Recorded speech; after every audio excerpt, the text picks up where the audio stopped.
I think we might be there. Let me know in the chat if you see us. Are we live? Are we live? I don't see it. What's going on this evening? I hope you are doing well. I hope you are ready for an evening of believing. We're about to see a bunch of new kids joining the ranks of the PLL, and I cannot wait. Where am I streaming to is the real question. Oh, it's live! Let's go! All right, ladies and gentlemen, it seems as though there's a bit of a delay today. A bit of a delay, but that's okay because we're here for you. The picks may be coming a little late, but you know, the picks are going to come. The picks are going to come. Welcome to the 2024. Oh, I keep doing this. I did this last year. I looked down here. You're over there. I got to pay attention. Welcome to the 2024 PLL Draft. I hope you're as excited as I am. This is being called the greatest draft. That's right, so lock in, stay tuned. We've got 2 hours of just tomfoolery. Why do they call it tomfoolery? Anybody know? I honestly have no idea. Lax Kid is here, and Lax Kid is pumped, and so are we. We're here for the greatest draft. I kissed my kids. I kissed my wife. I told them good night. I may not see you till tomorrow, but we're going to have a blast on a Tuesday night. Paul, Kark, Cotter, who else is going to be there? Boyle, maybe Boyle's going to be there as all the coaches are lined up on stage, ready to do their picks. And we're ready for it. This is more for show. I saw the fits coming in from all the great fans. I don't know if y'all saw that. But the team fans, so the super fans got to go and do a pick tonight. They got super fans doing picks tonight. That's awesome. And I saw some of their sweet fits, if you will. Their drip. You know what I'm saying? Where's all those cool kids at? So I'm going to put the shades back on, compliment the outfit, keep it real. Yo, Master is here. Lax Kid is here. Let me know what teams you are here for tonight. Who's your team? Who's your team, and who do you want them to draft? Is it that big boy, Brennan O'Neill, the once-in-a-lifetime prospect, Brennan O'Neill? Will he be number one? I don't see why not. I started a campaign recently. It was all about Entenmann going number one. I want to see Entenmann at number one because, let me just say this. If you take a look at the past, the Chaos have been to the championship game 3 out of the 5 PLL seasons. 3 out of 5. That's not too shabby, huh? You know who's in goal for them? Blaze Reardon. You know, Blaze Reardon is a stud. So if your goalie is top-notch, one of the best in the league, which I think Entenmann could absolutely be. Defensive Rookie Player of the Year, I don't think they have that. Rookie of the Year is a goalie. Depending on if Entenmann goes to the right team, I think our Player of the Year is going to be Entenmann. Now, I think he could go number one. I think he could. But I don't think it's going to happen. But he could. But he could. I'm just saying, I'm putting it out there. If Entenmann goes number one, you can look at my Twitter. I called it first. Entenmann number one. Again, if it doesn't happen, well, no worries. This just won't be something that you will ever see. So, I'm trying to figure out. It is 7:03 on my clock. Uh-oh. The feed didn't start here. I don't know if the feed started for you all yet. I wanted to make sure that I'm not missing something because I'm like, hey boys, it's go time. Where is our PLL draft? Now I did that thing where I went too far down. We got Redwoods fans. Bennett's a Redwoods fan. Chris is a Redwoods fan. Master's a Redwood fan. Woo! We brought all the Redwoods out tonight. Yes, we did. All the Redwood fans are out tonight, which it's not a bad team to root for, if you know what I'm saying. Not a bad team. Oh, this is on ESPNU and ESPN Plus. This TV doesn't catch up. I'm a little ragey here. All right, hold on. Get in there. Get in there. Oh, they are going over it. They are talking about it. So it was taking forever. What? So basically, we've got Denver on the clock at the moment, and it appears the pick is already in. The pick is in. Yeah, I agree. I agree, Sea-Dog. O'Neal's got to go first. He's got to. I'm watching Rabel walk up to the stage right now. What's old Rabel going to say? He's going to say he's pretty excited for lacrosse season, the PLL, all that good jazz. And he's also going to use the old pick is in sound to deliver the very first pick of the 2024 PLL draft. The shocker goes to Brennan O'Neal. The pick is in. It's Brennan O'Neal, number 1. What up? This wasn't a shock. This wasn't a shock. This guy was a once in a 10-year period, I think is what Paul Rabel said. He's got to be the guy that can carry your team. He has to be the guy. I think Brennan O'Neal is absolutely the right choice. If you look at the Chrome's roster, they really needed a lot of stuff. Not just a few things, like a lot of things. So, Brennan O'Neal, you have to. This is a no-brainer. And the way that he played the summer ball against the international competition, I mean, he was a stud in that experience as well. I don't know if y'all watched the international game, but that was fantastic. Just seeing, you know, the way that he was carrying Team USA. Now, he's not always going against PLL caliber talent, but so be it. He was still a dog. And that's what you need in those moments. So right now, on stage, they've got Clark. Yeah, apparently my TV was causing problems. Clark's up there talking about the 2023 Tewaaraton Award winner. I don't think 2024, spoiler. You've got Boyle and Cotter, yep, all on the stage talking about the very first pick going to Denver. I just popped my collar, didn't even mean to. So yeah, Denver, the expansion team. How many of you out there are Outlaws fans now? How many of you were Chrome fans to begin with, but had to make the shift? I'm sorry that happened to you. How do you feel about that? How do you feel about becoming a Outlaws fan? I think that's not a bad trade. Like, if it's going to go somewhere, I don't think that's a bad trade, right? I don't think it's a bad trade. All right, here we go. We are on to pick number 2, so that is the Atlas. We've got them on the clock. We got our handy-dandy little roster sheet here. I'm going to reference this every once in a while during our live stream here. So take a look at what you see here. Kevin, we are all about the D3 guys. Kevin, were you the guy that was here last year trying to push Michael Grace? I saw that he is not going to be out even this year. He's going to a potential grad year at Syracuse, I think. Kevin, you knew what was up last year, if I remember correctly. All right, so taking a look at the Atlas roster, basically what I was seeing that they probably need is a number 1 defender, some offensive threats, and a goalie. Those are the things that they definitely need. Oh, wow. Denver Outlaws watch party is going nuts. They're loving it, which is awesome that we have watch parties. If you're able to get to one, I hope you got the chance to go. But, you know, if you weren't able to get to one, it's a good place to hang out. It's a good place amongst friends. But, yeah, taking a look at this roster, I mean, Schellenberger's a no-brainer, right? So many people were contemplating Schellenberger being the number 1 guy.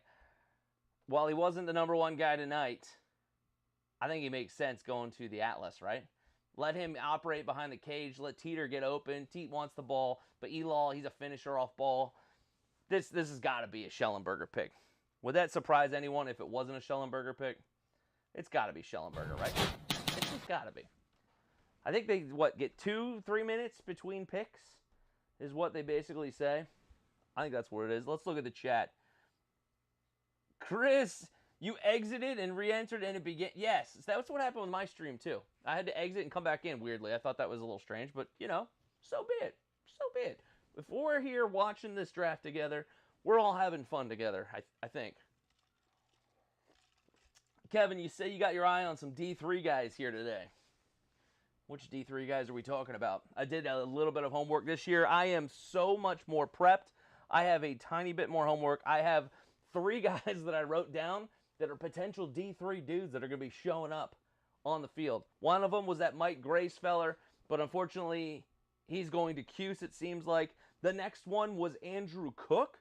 Andrew Cook putting up ridiculous stats. He was the midfielder of the year award winner last year in D3. I think he put up 88 points this year, I believe is what I saw. I looked at these stats earlier. I looked at a lot of numbers.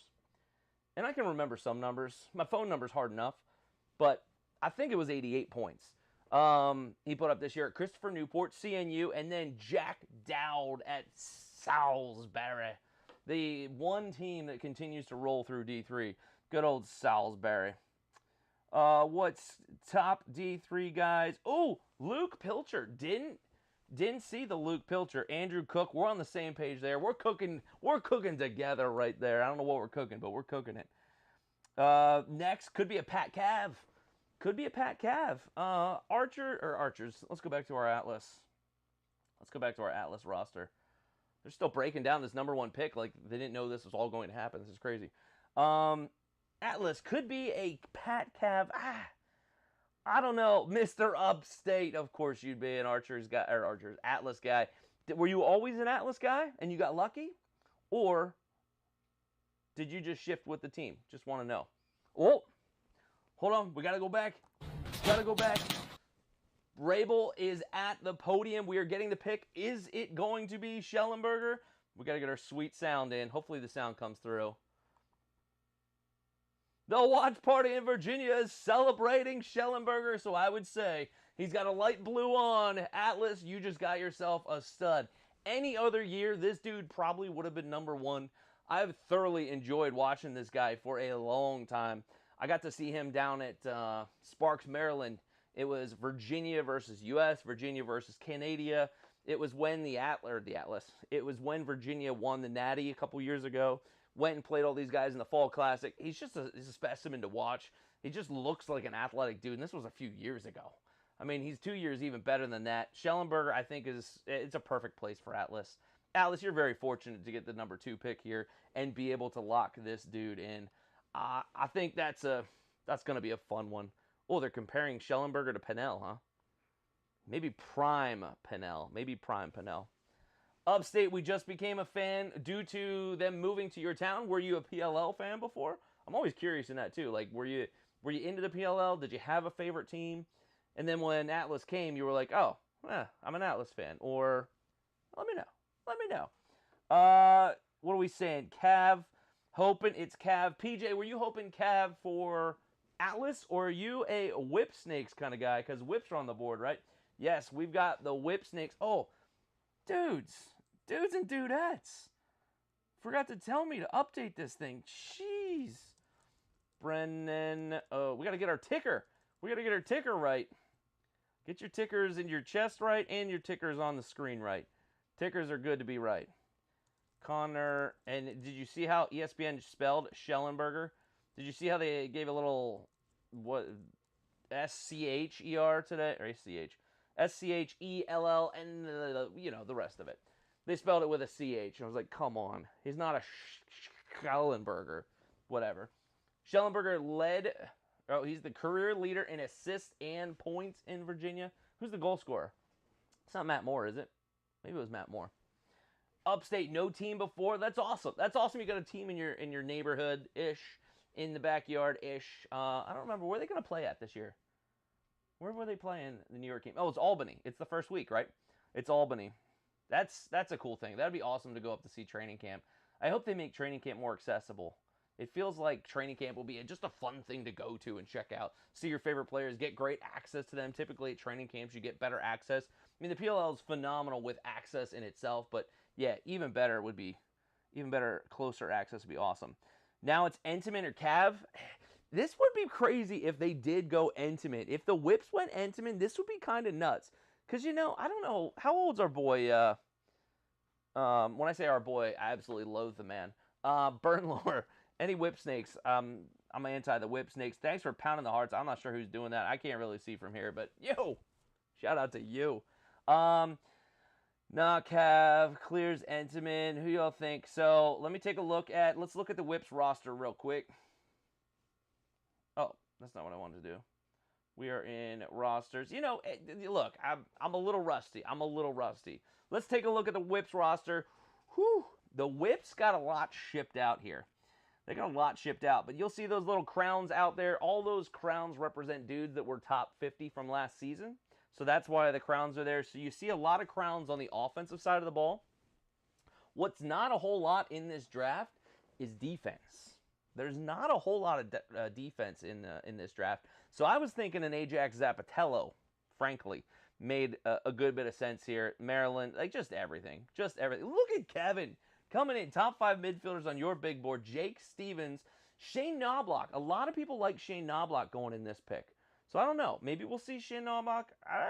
To me, that's not the pick here. But I think I'd go Ajax Zapatello. Looks like Paul is up at the podium doing his little smile. And it is Ajax Zapatello. At least I think it is. Yes, it's Ajax. They showed him going one-on-one against Patty Cav, and I was like, wait, they didn't go Pat Cav, did they? Ajax Zapatello, the first D poll goes off the board. Does this mean panic ensues? We got, who do we have on the board? Chaos now. Does this mean chaos ensues? But first D poll goes off the board. Does chaos happen next? Woo! Where is chaos going to go with this pick?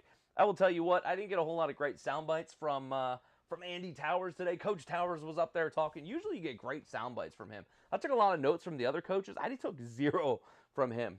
Zapatello is a great move.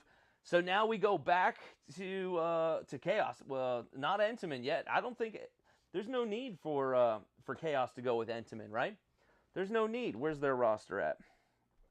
When we take a look at the Chaos roster, here's the team that lost a lot of offense. This is where the Shane Knobloch came in. This is where Shane Knobloch came in. A lot of people were thinking Shane would make a lot of sense going to the Chaos simply because they just lost a lot of offense. A lot of offense. And what I mean by that is you've got Dane Smith going to the holdout list, probably playing some box lacrosse this summer. Ryan Smith, Chris Cloutier, those guys are all on the holdout list. So all of a sudden, a team that has a pretty solid defense, they've got their goalie. You need offense. You need somebody to produce. Now, they did trade and just get Henningberg. They did bring over Sergio. As a Woods fan, I hope Sergio does well. He's not feeling that need for instant offense. Kevin Rogers, another fun guy, not feeling that need. You got Josh Byrne coming off of injury last year, so he didn't play a ton last year. He's normally a much better player. I think it's got to be offense at this point. And I think somebody like that, Shane Knobloch, I think would make a lot of sense. Oh, boy. You know what we didn't do? You know what we didn't do? We didn't do the draft ticker. And I don't know. I don't even know how I'm going to Zapatello. What? Ajax. We're going to call him Zappy. Because Zapatello is probably actually not that hard to spell. But all right, so Chaos are on the board. They're showing the Whip Snakes watch party. Beautiful sunny day with a FedEx box. That's kind of weird. I don't understand the FedEx thing. Talking to Stags. Let me see. Where do the pros think these guys are going to go? So at this point, you start to look at, so I said offense, right? Kevin, you already mentioned kind of some of the peeps on the big board from your perspective of Jake Stevens. I heard, what's his name? Coach Nat St. Laurent was big on Jake Stevens, started mentioning him and had like a big glowing smile on his face or whatever when that happened at the pressers today. You've got Shane Knobloch, which would make sense. You've got Graham Bundy, Eric Dobson. I know you mentioned Eric Dobson before him. I don't know. I feel like Dobson's slipping. As a big Notre Dame guy, I don't know. Graham Bundy, Garrett Degnan. Now, besides the fact of Garrett Degnan being a fantastic name, like that feels like a character that I want in a video game, on an RPG game, going on a quest to save whatever. Garrett Degnan. I think he's gonna be that sleeper this year. I'm putting it in right now. Lock it in. Garrett Degnan. He's gonna be the sleeper in this year's draft. You're a big fan of Pat Cav. You wanted him to go.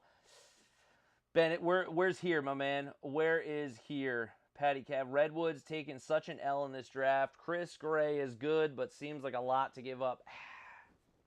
It's interesting. You hear what Coach St. Laurent says. He says, all right, if I see Chris Gray on a draft board at 5, I'm taking him. That's a no-brainer. I can kind of sort of get behind the idea. I think Chris Gray is probably that good of a player per se, but I don't know. It's a bit of a hard sell. He also did the same thing with Jared Connors. It's like Jared Connors, 13th pick. Yes, I want it. So really, the Redwoods aren't drafting to the 3rd round. I think they've got 2 picks in the 3rd round and 1 in the 4th round. So what are we thinking here? Chaos. I mean, Pat Cav seems like a guy for the Chaos, but I don't know, man. I don't know. a gritty player that puts, the team kind of first. I feel like a Pat Cav for the Chaos. Yeah. Okay, Bennett, you're a Chaos guy. I feel like that wouldn't hurt right here, right now, right? You'd be happy with it. The best defender in the draft, Trevor, is supposedly Ajax Zapatello. Although it could be arguable, debatable, Jake Pacino is another stud that a lot of people are talking about. So maybe Jake Pacino is going to be the big player for rookie defensive player of the year. But he's more of an LSM where Ajax is a close defender. So here we go. The pick is in. Shane Knobloch. So we've got the Chaos going with Shane Knobloch. They couldn't help themselves to find a midfielder that can shoot the ball, that can call his own number. Shane Knobloch, it is. It is coming by way of Rutgers. Coming by way of Rutgers. Patty Cav continues to slide down the board. It's kind of what I thought was going to happen. I love Pat Cavanaugh. I don't know how his game translates great to the pros. I feel like he's a Ryder Garnsey-esque in that he's just kind of a bit of a wild card, but he's going to work hard for you. He's going to work hard for you. He's an amazing third attackman at the pro level, I think. So if you're happy with your top two, why not go Patty Cav for your third? At this point, I think it's lined up for Entenmann. I think it's got to be Entenmann. I see you guys throwing Pat Cav out there. I see you throwing Pat Cav. Let's get Atlas on the clock now. Let's make sure our Chaos are off the clock. If we look at that, not Chaos, what am I doing? If I look at that Atlas raster. So they already went Schellenberger. You got Jeff Teat, and you got Eric Law. Do you spend a pick with this high up in the draft on a guy that's going to sit the bench? Because Pat Cav's not playing above Jeff Teat. Eric Law is getting older, but are you really going to replace Eric Law with a Pat Cav right now? I mean, if you went nuts, yeah, Pat Cav to the Atlas right now, you'd have two of the best attackmen in this draft, two of the big three, as a lot of people were calling it. Andy Towers couldn't care less about the talk of the big three. They're showing the big guy right now with a bunch of Chaos stickers trying to cover up some other logo, it looks like, which is funny. So yeah, you've got Andy Towers. He was like, I do not care about the hype of the big three. I'm about filling what fits our team's need. He felt like Shane Knobloch was the guy. A lot of people try to compare Shane to a Tucker Durdovec. Let's pause for a minute. If you've been to my previous draft parties, have you gotten this analysis before? I did my homework this time. Can I just get a couple hearts? Just to show me that, hey, you know what? You read a little bit this year. You made it through 4 draft picks. We appreciate that because, much longer this isn't going to be there. So, Timmy Troutner is good. But I will say this. As much as I love Drake Porter as a human being, Timmy Troutner was on a team with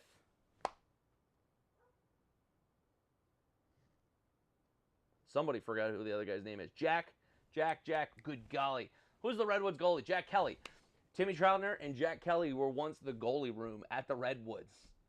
That was a pretty good goalie room. Can you imagine putting Liam Entenmann and Timmy Troutner in the same room? I don't know. Timmy has his ups and downs. I don't know that he's the starting goalie, but he is great to come in if you absolutely need him to. I don't know. I'm going Entenmann with this pick because the other part of this is if they don't go with it here, then the next Chrome pick, my bad, the next Outlaw pick is going to be Liam Entenmann. Count it right here because they need a goalie too. Sean Scanoni, I think it's probably time for a replacement there. So that's where I'm saying. Right now, I'd go Entenmann. He's the best available at the goalkeeper position. I don't think we've had a number 1 goalie pick in a long time, a round 1 goalie pick. It would just be wasting. Yeah, we'll see. We'll see. Hey, Brooks, you lost Chris Gray, but you just got Logan. I almost went Logan Wisnauskas. See, we're already going off the rails right now. You just got Schellenberger. You don't need anybody else. You got Shelley. Shelley to the Atlas replaces and fixes all your woes of Chris Gray and upgrades them. Yes, rip Chrome. for all my family and friends out there. Chrome, thanks for your time period. We appreciate you. Oh gosh, they're showing Pressler dancing on the TV right now. That is something we did not sign up for tonight. It may be defense. It could be defense. There's a number of holes that actually could be filled for this Atlas roster. There's a number of holes that could potentially be filled. My live feed just went pink. So here we go. New York Atlas up 5. So the first 4 picks: Schellenberger, O'Neal, Schellenberger, Zappatello, Knobloch, and pick number 5. Looks like we are going to a commercial. Looks like Nat St. Laurent said, I need to head to the restroom because I'm really bored right now. I've just been drinking water the whole time. You still want Patty Cav? I don't blame you.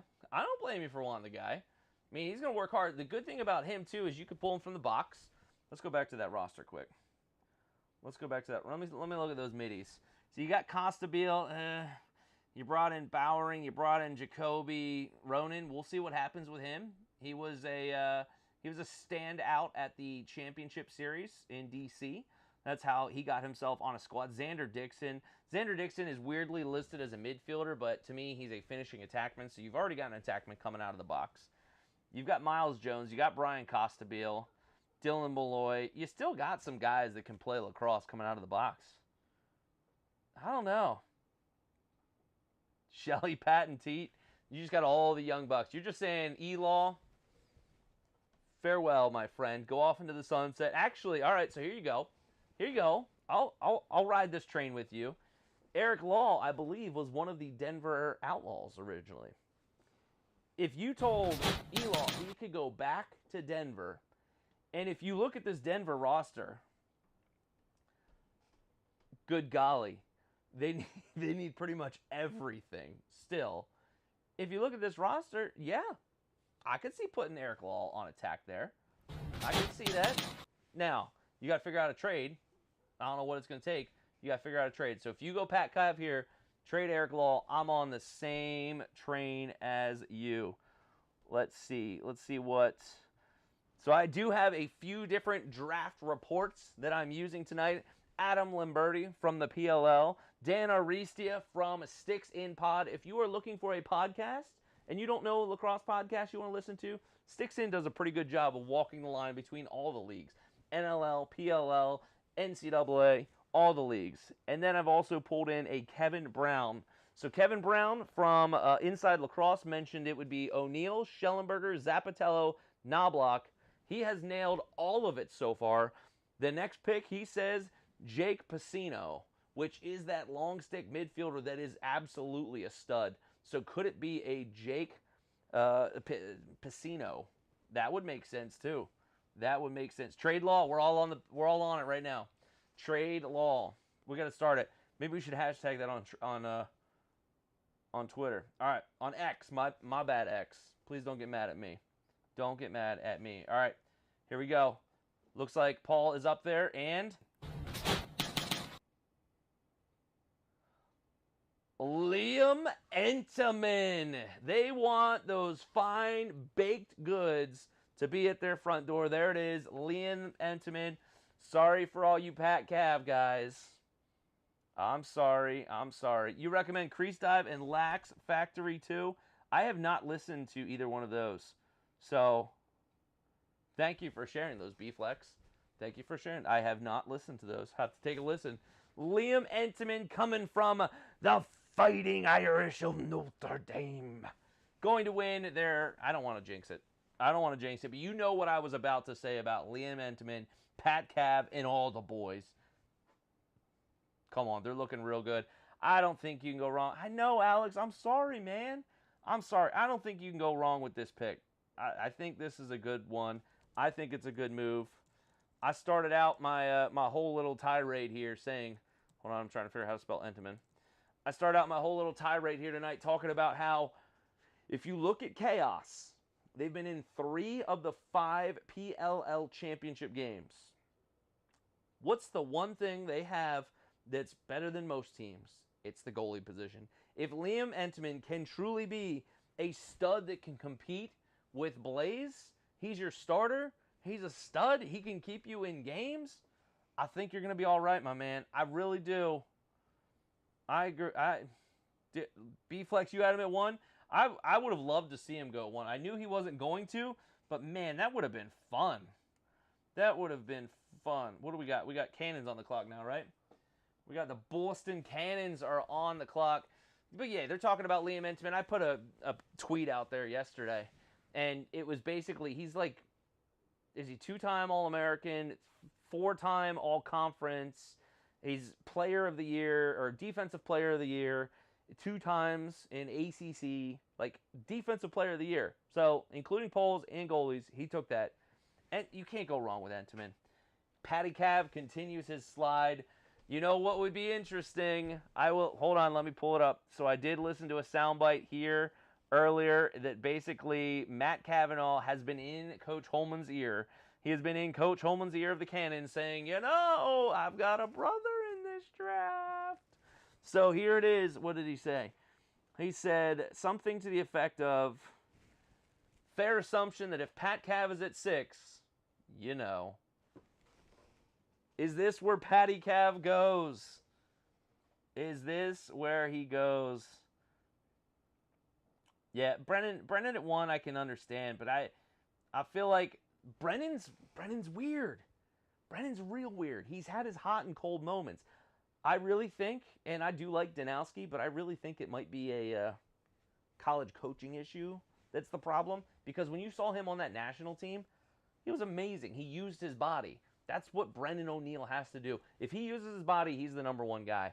But I could see I literally could see a case before how important goalies are. And when Entenmann is hot, did you see some of these saves this past weekend at the ACC tournament? It was nuts. It was nuts. I still recommend trading Law. Let's go back to that, Alex. Let's trade Law to Denver. I need Pat. I know. Brooks is digging that pick. MPF, like, that's the one thing I have yet to see is Lyle Thompson. Has anyone else heard? That is one thing I have yet to see is Lyle Thompson, any kind of conversations about him at all. None. I don't know what's going on with the guy, but no one has talked about him as far as I have seen. And I have looked, but yeah, I'm not connected. I look at this thing, but unfortunately, nobody ever says anything back to me because they're like, dude, who are you? We don't know who you are. So, I don't know what to tell you. Somebody's coming at me. Cyborg saying Naso for face-off. Oh, for the Water Dogs. I don't think the Water Dogs are ever going to pick a face-off guy again. All right. Hold on. I got to get my pick is in sound. I see Paul standing there. Here we go. There it is. It's not 1 Cav. It's 2 Cavs. And if you have 2 Cavs, you've got 2 legs. Sorry. 2 Cavanaugh, Patty Cavanaugh. There he went off the board, going to the Cannons to be with his brother, Pat Cav and Matt Cav. How do you spell Cavanaugh? I really want to put a U in it. I want to put a U in it. It doesn't have a U in it, just in case you guys are wondering. Patty Cav going to the Cannons. We are making our way out of this first round. We are now to the 7th pick, right? 7th pick of the Water Dogs. So there it is. Pat Cav gets to hang out with his brother. They're pumped up in Boston. I mean, that just seems like a good Irish Boston thing to do, right? Pat Cav to the Cannons. Officially a Cannons fan. Officially. That's what made it happen right there. See, that's the kind of interesting part. Right now, we're in a really weird time. So, I've been a very loud Redwoods fan. Trying to get the finger to point to the right spot. Kind of there, you can kind of see it. I've been a very loud Redwoods fan for quite some time. They just turned over just darn near the entire roster. About the only thing I enjoy at this point is their color scheme and Coach St. Laurent. But, it's tough. So now is a great time to start picking your favorite players. And if they go to a team, do it, man. Do it. Chris should not be coming out yet. Chris should have 1 more year of eligibility. So he should not be coming out of college at this point. I never was a big Matt Cavanaugh fan, although it seemed like he had a resurgence over there on the Cannons, which is good for him. Good for him. But that's kind of an interesting... Let's take a look at that roster now that we're talking about it. That's them on the clock. Didn't mean to do that. Go over to the rosters, click on cannons. There we go. So you have Holman, Matt Cavanaugh, and Asher Nolting. Is this going to be awkward? Is this going to be awkward, or do they bring somebody out of the box? But now you have, so Nolting and Holman are your 1 and 2, or 2 and 1, however you want to call it. Does Matt Cav and Pat Cav play for the same starting spot? Well, isn't that going to be interesting? Grant Del Vecchio says there's balance once again restored in the universe. Pat Cav going to the Cannons. Yeah, so that would be really interesting. What, are they going to fight each other for the same spot, or do you bring somebody out of the box? I think you do. But look at that team. I mean, that team is stacked. The Cannons have done a phenomenal job, and specifically the guy that's on TV right now. Coach Holman has done an amazing job of rebuilding this team from somebody that was a dumpster fire at the bottom of the league. He blew up the entire roster, brought a ton of players in last year, brought some more guys in this year. Oh, Garrett Epple, brought in Bryce Young. Who else did he bring in? He brought in Connor Kirst, Zach Tucci. It's interesting that Zach Tucci's on the roster at this point because they basically said, I mean, if you listen to the conferences earlier today, the press conferences earlier today, Holman was like, people have tried to convince me all winter long, all off season long, why I need a face-off guy, and no one has made a convincing argument. I don't think he's rolling with a face-off guy. I feel bad for Zach. He's probably going to be cut in training camp. They're just going to roll out different middies and say, I think he said 3 to 4 guys will roll out at the midfield and see what happens. Why did the Woods trade away everything? Yeah, they really did trade away a lot. If you listen to Nat, he felt like what he got was equivalent to what those picks would have been, or actually better than what those picks would have been. Just hang your hat that you've got 2 picks in the 3rd round, Redwoods fans. Salty that Redwood stripped the roster at this point. There's going to be 0 chemistry to start. Yeah, and Pinnell's interesting. Hey, yeah, B-Flex, I am right there. If you notice, right there is a different hat for a different team. There's a team that's more local to me, California. I'm in Pennsylvania. California is kind of really ridiculously far away. It's hard to support a team that's so far away when there's a few really close. So, yeah, it's a bummer. And Pinnell, I know they got Pinnell on a 1-year deal. Honestly, from my perspective, I've been quiet about it, but I don't think Pinnell's the guy. I really would love for them to trade Pinnell on draft day here. Try to get some better capital to move up in this 2nd round, maybe. Trade Pinnell for some 2nd round pick and see what you can get. I don't know if Pinnell will be enough, but I'd do it in a heartbeat because your team's all new. Don't leave Pinnell on this team. Let him go chase a title somewhere else. That's kind of my thought. All right, we are back. The Water Dogs pick is in, and Rabel is about to tell us who's it going to be.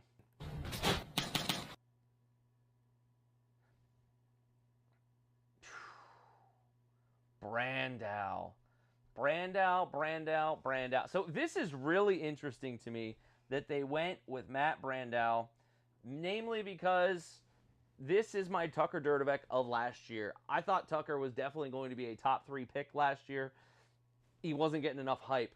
Brandow, I feel like, is really one of those top 3 guys this year. I really think Brandow is. He put up so many points. If you take a look at the D1 stats, I'm bringing stats. Now, it'd be nice if I had it on the screen. I could show you. But Brandow had 6.73 points per game through 15 games.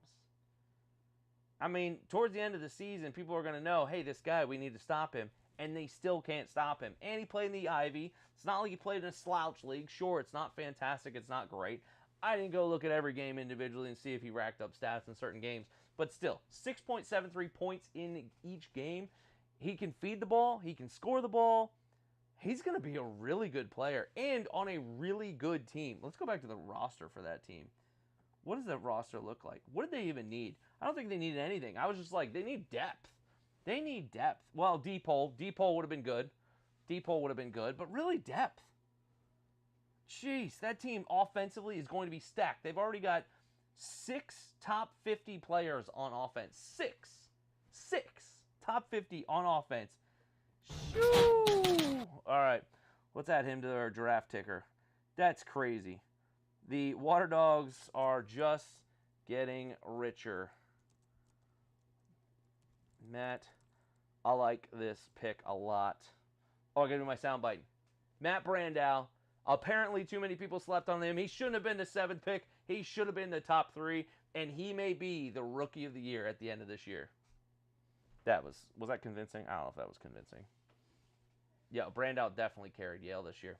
Definitely carried him, and we saw at the end, one guy can't carry everything. All right, Archers fans, you are on the clock. Do we have any Archers fans here? I haven't seen any bows up. I haven't seen any. You know what? Who is that? Bennett? Bennett, you are right. You are right. The Archers made a gamble. They said, let's send Jared Connors away to the Redwoods. Let's take one of their second-round picks. Got him. Pick number 13. Got him. Right? Isn't that what it is? Pick 13? Yes. Let's send away Jared Connors, get a better pick for him, and at the same time upgrade. It's got to be Pacino, right? It's got to be. I mean, that's what else do you want? Okay, team needs. My number one thing was replace Connors. Pacino. Close defense. Yeah, you could definitely use a few more. You could probably use a few more. Horns up. There we go. We got some Atlas fans here. But yeah, you could go close defense, but Pacino's the guy. This is a no-brainer. This is a no-brainer. Warren Jeffrey, he played last year. Hossack played last year. You got McMahon, who retired last year. Yeah, this is a Pacino pick. This is a no-brainer. Holy cow. How did the Atlas get this? Let me look at Kevin Brown, because I think he was slaying this draft up to this point. Ah, they did depart from him. Oh, that's right, because Kevin Brown of Inside Lacrosse thought it was going to Jake Pacino at Atlas. He was dropping Entman way too far, in my opinion. Then he went Kenny Brower. That's right, Kenny Brower is still out there. So close defense. We could see we could see Archers still go with like a Kenny Brower, potentially. I don't think so. I agree with you. Pacino makes a lot more sense. But Kenny Brower is the next deep hole that is on the board. And then we still have TJ Malone. We still have the assist machine at Penn State. TJ Malone out there. Patrick, you think Pat should have went earlier? You think Patty Cav should have went earlier? I don't know. He's an unknown, I feel like. He's an unknown in, like, what is he going to be? What's he going to do? That's a tough one. I need to figure out a way when I do these streams how to keep track of what players were already picked. It would be nice if it would auto-populate on this screen here, but I don't know how to do that. I don't know how to do that. Maybe next year. Maybe next year. I did update my fit for this year. What do you think about the yellow, huh? I tried to go as neutral as I possibly could. Well, not neutral color scheme, but, you know, team neutral. B-Flex is seeing the Pacino pick. Bennett was calling it early. He was like, yep, I'm all about it. I was making sure I didn't miss anything else in the chat with you all. Making sure we didn't miss anything else. Pacino with the next pick. And then we turn over the top of the order. After this pick, we go back to the second round, and that would be our very first round. I know when they did this last time, goodness gracious, it was a fourth round that was just nuts. It was like bam, bam, bam, bam, bam, bam. I thought it was interesting. One thing that Coach Holman was up there talking about in the pressers today is he was basically saying, I only had 2 picks last year. So I actually spent more time on guys that weren't going to get drafted versus guys that were going to get drafted. And if you remember, he did something special there. So you can find guys after the draft for sure. But there's a guy right there, an LSM, right there on your screen, right there. LSM Ethan Rawl, yeah, undrafted. And they got him a top 50 player? What, did he have another honor? At least top 50. I don't know if there was another honor or not. But yeah, you can find guys after the draft. All right, next pick is in. Ooh!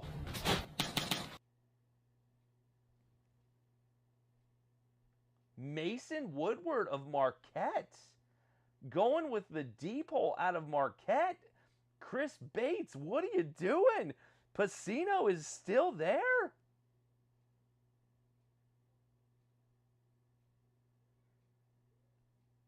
Interesting. Interesting. Let's see where Mason Woodward was Let's see where he was on our other drafts. Where does Kevin Brown put Mason? I know he put him on here. I know he did, unless I'm just lying. He doesn't even have him going in the second round. Dan Aristia.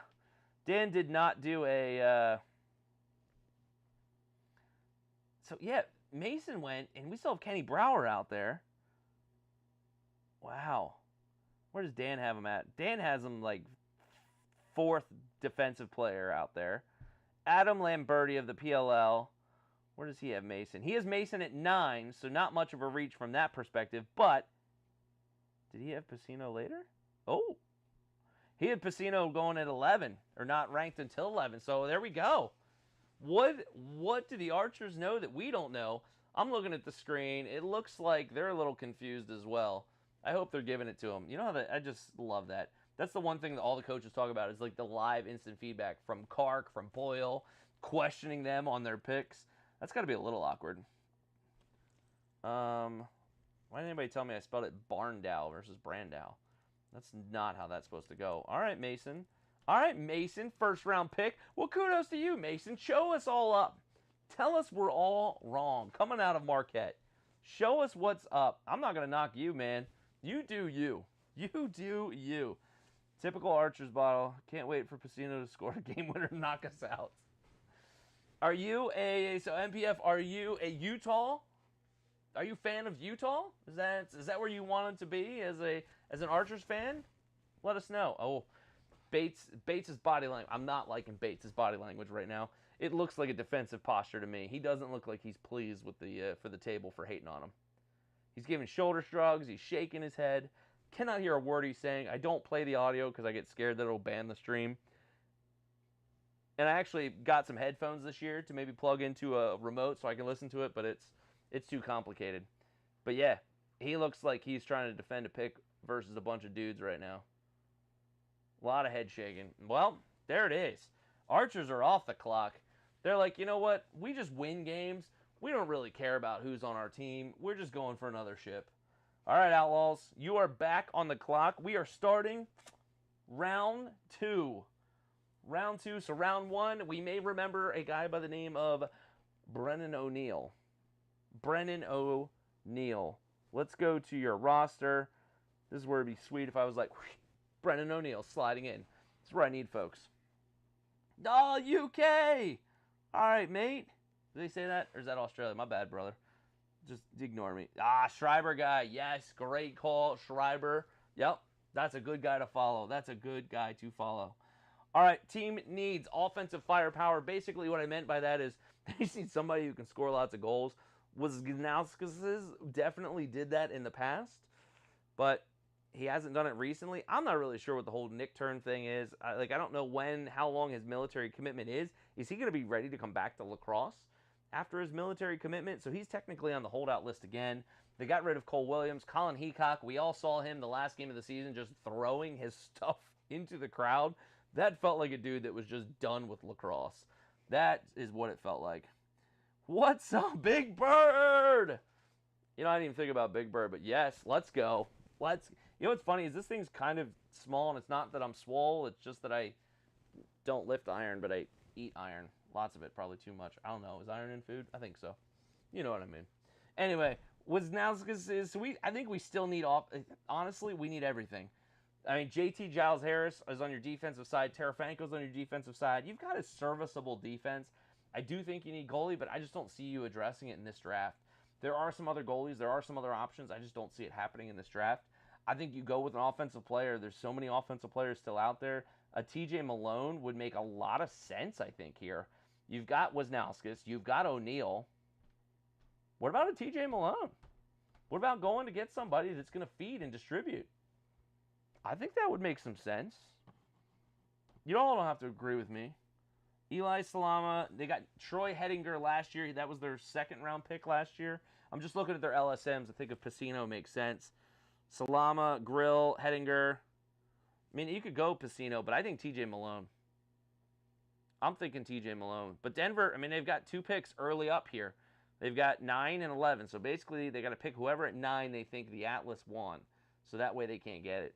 We're doing a one-on-one with Brennan O'Neill. Yeah, Brennan O'Neill looked like he was bound for the pros a long time ago.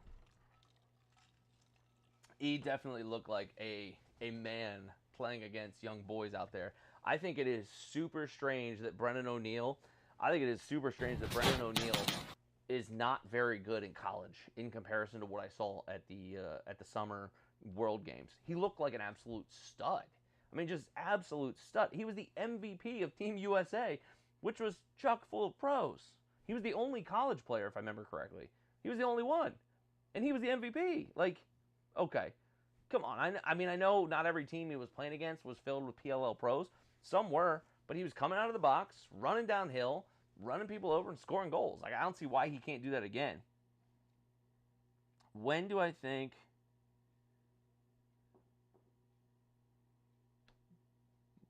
Yep, there goes that.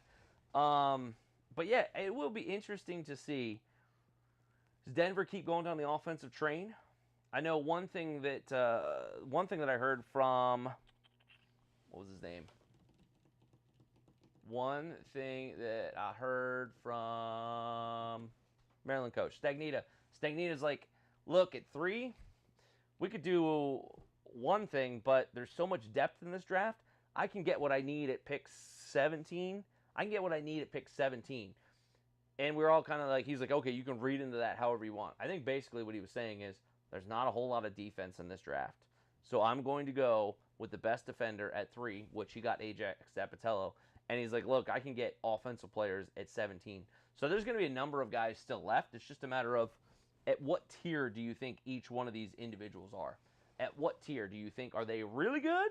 So good that you're worth spending that pick on them? Or can you maybe get them later and you want to take up some of these other positions like goalie? Now Entman's gone, but long stick midi, Pacino, I feel like makes a ton of sense.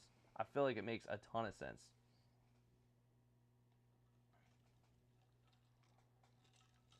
So, Outlaws are on the clock. We're at a commercial break at the moment. One question I had for you all. Has your allegiance changed? We talked a little bit about it before. Has your team changed? The one that you like to cheer for, is it gone? Is it different because you've got a new team locally? Did you boycott your team because they're further away? Are you just upset because the PLL didn't come to your neighborhood? Which, rightfully so, there's a number of areas that I kind of thought would make sense. I thought somewhere in Minnesota, Minneapolis would have made a lot of sense for one of these teams, but you got Denver and Utah. But it looks like, I mean, the PLL had to make a decision based upon money, where the money's going to be. It seems very much like they've got an investor in Utah that's ready to take over the franchise whenever they're ready to hand it over, which is why they went to Utah.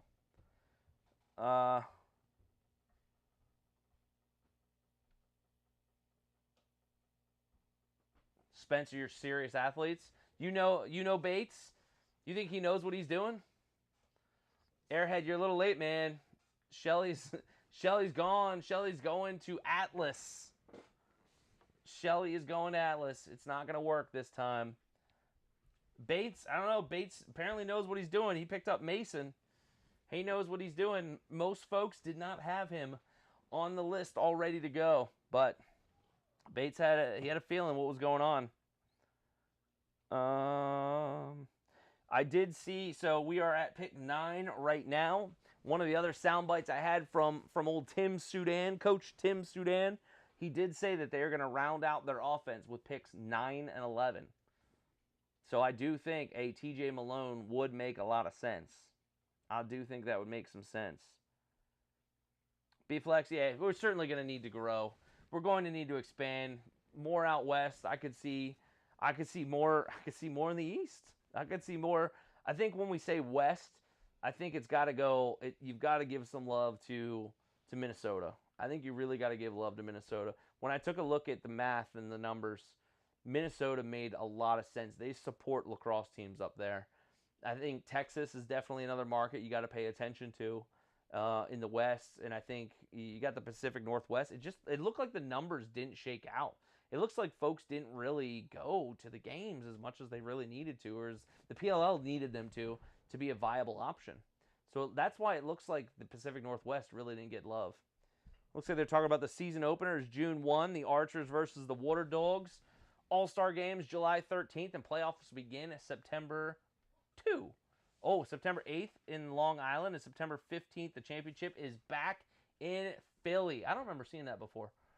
September 15th, the championship will be back in Philly for the hometown Water Dogs team. All right, we're back. I don't remember what I was talking about. I see Rachel DeCecco, the PLL Vice President of Lacrosse, is on the screen, which means the pick is in, and she is selecting for the Outlaws Pacino. So the Outlaws probably didn't expect this to happen. They probably didn't expect Pacino to be there, or he was just telling us a flat-out lie. But I don't blame him. If Jake Pacino is still there and you just kind of need everything, you just need a bunch of real good lacrosse players, why not pick a real good lacrosse player? It makes sense. It makes sense. It makes sense. Jake Pacino going to the Outlaws, that also keeps him from going to the Atlas. And that might be something of interest as well, because the Atlas, I could see them being interested in somebody like a Pacino. You could be like, well, they've already got some LSMs, but Makar could go close. Makar could absolutely go close, and you could run Colby Smith and Jake Pacino at pole. The Outlaw watch party is loving it. Loving it. They are hating it hard. They've got their cowboy hats on. They are feeling real good, especially now that they just added Jake Pacino and Schellenberger. No, Brennan O'Neill on the list. I saw Atlas on the screen. Got me distracted. They might have thought Brandow. They might have. They might have. All right, so here we go. We're going to Atlas. Did I get any good sound bites from Pressler telling me what's going to happen? He basically said, Pressler said last year he was a deer in headlights. He was like, hey, this was kind of nuts. With all the cameras on and everything that was happening, it was kind of a crazy experience. So he's much more excited this year about the experience. He did say that he was undecided at who he was going to pick at 5. Who did he pick at 5? This is the problem. I forget. Who did they pick already? Hold on, the ticker's going. They got Schellenberger at 2. Ajax Zappi. No, but oh right, Entenmann. Duh, Entenmann. So they got Entenmann. They got Schellenberger. And now that would have made sense for them to go. So Jake Pacino, that was a great snag by Denver because I bet he was going to go here. Pressler said last year they were very offense heavy. He thought Brennan O'Neill was like Gary Gate. But he basically said they need to fill their defense. So I could see a Brower. I'm betting a Brower here. What do y'all think? I'm betting a Brower here. He said they need to look defense. And it looks like Rachel's back and the pick is in. Sorry. Jake Stevens. They go in and sneak a Jake Stevens. Take me back to that Atlas roster. Take me back. The Atlas say, okay, Water Dogs, we see you stacking offensive players. We're going to do the same. Jake Stevens. I believe that was Kevin's number 2 midfielder. I believe that's what I saw. I heard Jake Stevens. Kevin, you're not like the actual Kevin, like Kevin Brown that I'm using in your notes, are you? That would be pretty wild and crazy. But, yo, Jake Stevens coming by way of Syracuse and Puslinch, Ontario. I don't know if you're supposed to say it like that, but it feels like you are. But 5'9", Jake Stevens. 5'9". That's a great size to be successful in lacrosse. I'm just going to say that. That's the beauty about lacrosse. You don't have to be a certain size, right? You can be whatever. But Jake Stevens, he was a Syracuse guy, but he was somewhere before Syracuse, right? Was he one of the Princeton guys? Where was Jake before Syracuse? He wasn't always over there. All right. Outlaws, just like that, you are back on the clock. Do you trade back? Is this a moment where a trade happens and you trade back to get some capital? Is this where E-Law? This is the E-Law trade that we were waiting for. This is it. Nope, just a high school player. Well, all right, we'll call you the Kevin. You are the Kevin. This other guy that I took his notes and am using them, he's just a Kevin. You're the Kevin. All right, what did he say? The Kevin, or no, a Kevin, my bad, said Brandow and Entenmann for the Outlaws in this in picks 9 and 11. So he's definitely not on the right page at this moment. So the Outlaws are back on the clock. They just got Pacino. They got Brendan O'Neill. You got to go Malone, right? Or is it just my own bias at this point kicking in? Or is it just my own bias? TJ Malone is definitely a guy that is in this neighborhood. Most people would thought he would go. Jake Stevens, Adam Lamberti had Jake Stevens all the way up at 7. He comes in at pick 10. A little bit of a steal for the boys in blue. For the Upstaters. Upstate, are you still here? Upstate, you just got yourself a new stud. Oh, does Troutner get in above Porter as second string? Wiersky? I'm pretty sure Troutner would beat out. Based upon past experience of what I've seen, I feel like Troutner's potential is certainly there. It's certainly there. I love that Porter got himself a spot on a team. I'm a big fan of Porter off the side, just in general. He coaches at my alma mater, so huge fan of that. But yeah, I don't know. I don't know about this. I feel like Troutner's your 2, Entman's your 1. You got 2 goalies that are very kind of similar, wiry, long, lanky dudes that are just going to make saves. So, yeah, it's kind of fun. Athletic, can probably run down the field with the ball, too, if you need him. I think it's kind of fun. Got to go Cormier. Matt, Cormier is definitely a guy, but most people are not having him even in the drafted category. Or, I should say, 4th round is where Cormier is going, most people are saying. But I don't disagree with you. If you've got somebody that can feed the ball, Cormier makes a lot of sense. I agree with that. 70 guys deep. We can make a whole team with this rookie class. We can make a whole expansion team with this rookie class. All right, the pick is in. And it's a little Graham Bundy action coming to you from Georgetown. Definitely saw some folks that were a fan of Graham Bundy, but I was not ready for old Mr. Bundy to make his appearance here. I wonder if his dad's Al. I don't know. Well, it's Graham Bundy Jr., so might not be. St. Louis. Graham Bundy from St. Louis, Missouri. I didn't know they played lacrosse in Missouri. That's fantastic. Ripping shots under the arch. Can you play wall ball on the arch? Probably not a good idea. Definitely don't recommend that, by the way, just so we're all clear. Definitely do not recommend that.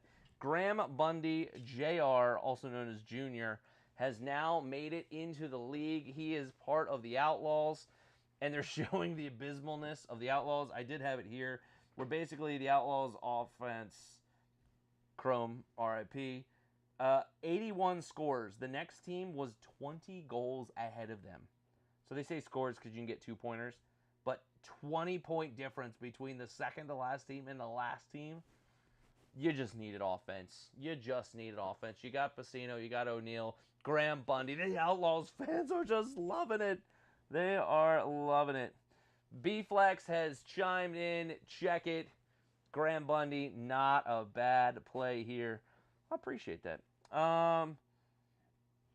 MPF, I don't think there's any rush to get goalie at this point. With Entman off the board, I don't think there's a rush because there's no other team that needs a goalie. The only other team that needed a goalie was Atlas, and they took one. Let's get the right team on the clock. Carolina Chaos are on the clock. And if you think about all the other teams, none of them need a starting caliber goalie. Redwoods need a backup goalie now. They are without one. But yeah, nobody else needs a starting goalie. Maryland's got theirs. Carolina's got theirs. Utah's got theirs. Philly's got theirs. Cali's got theirs. There's nobody else. Boston's got theirs. Colin Kirst. Look at that. You see how I just rattled off all the city names like I remembered them? I'm impressed with myself, honestly. Thank you. Thank you for that.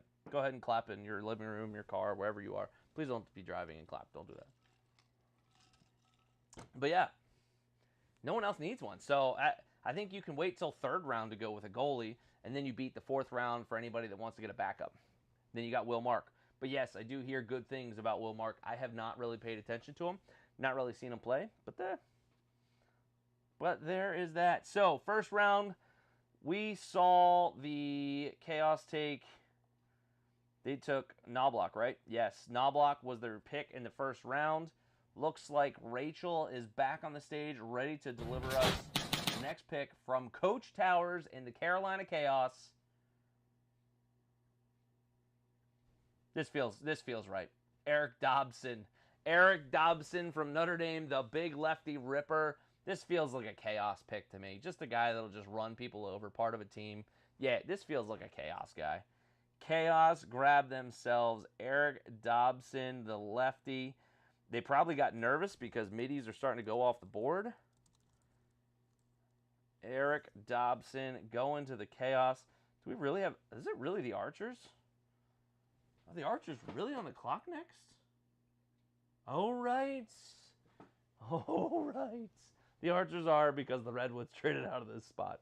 But anyway, Eric Dobson, big lefty, not having as great of a year as what he's had previously. But let's see. What does that team look like? That's right. You've got Byrne. Now you got Knobloch coming in. They're basically starting to try to create a midfield group that can go and dodge for themselves. It was interesting. Coach Towers was saying, you know, in the original few years, we spent a lot of time trying to build a roster with similar box talent. But we've realized now the league's starting to catch up to that. It's time for us to morph. It's time for us to evolve. And we're going to go a different route. They're going a different route. You got Knobloch, and now you got Eric Dobson. You're going for guys that can dodge downhill, get themselves looks. It's something different. I mean, if you can't... Towers is just... He's got that little smirk on his face. He always has that little smirk. He's like, all right, what do you want to say to me now? There ain't nothing that Andy Towers is afraid of. Just so we know. What was that? Something beeped. It made me nervous. Oh, it should make me nervous. My camera got weird. Uh-oh. Uh-oh. Our camera froze. What happened to our camera? What happened?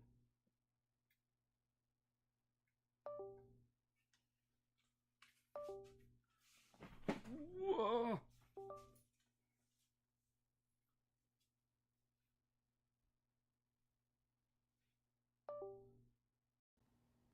Are we back? Are we back? Did our camera freeze? Oh, looks we gotta fix the camera. Fix the camera.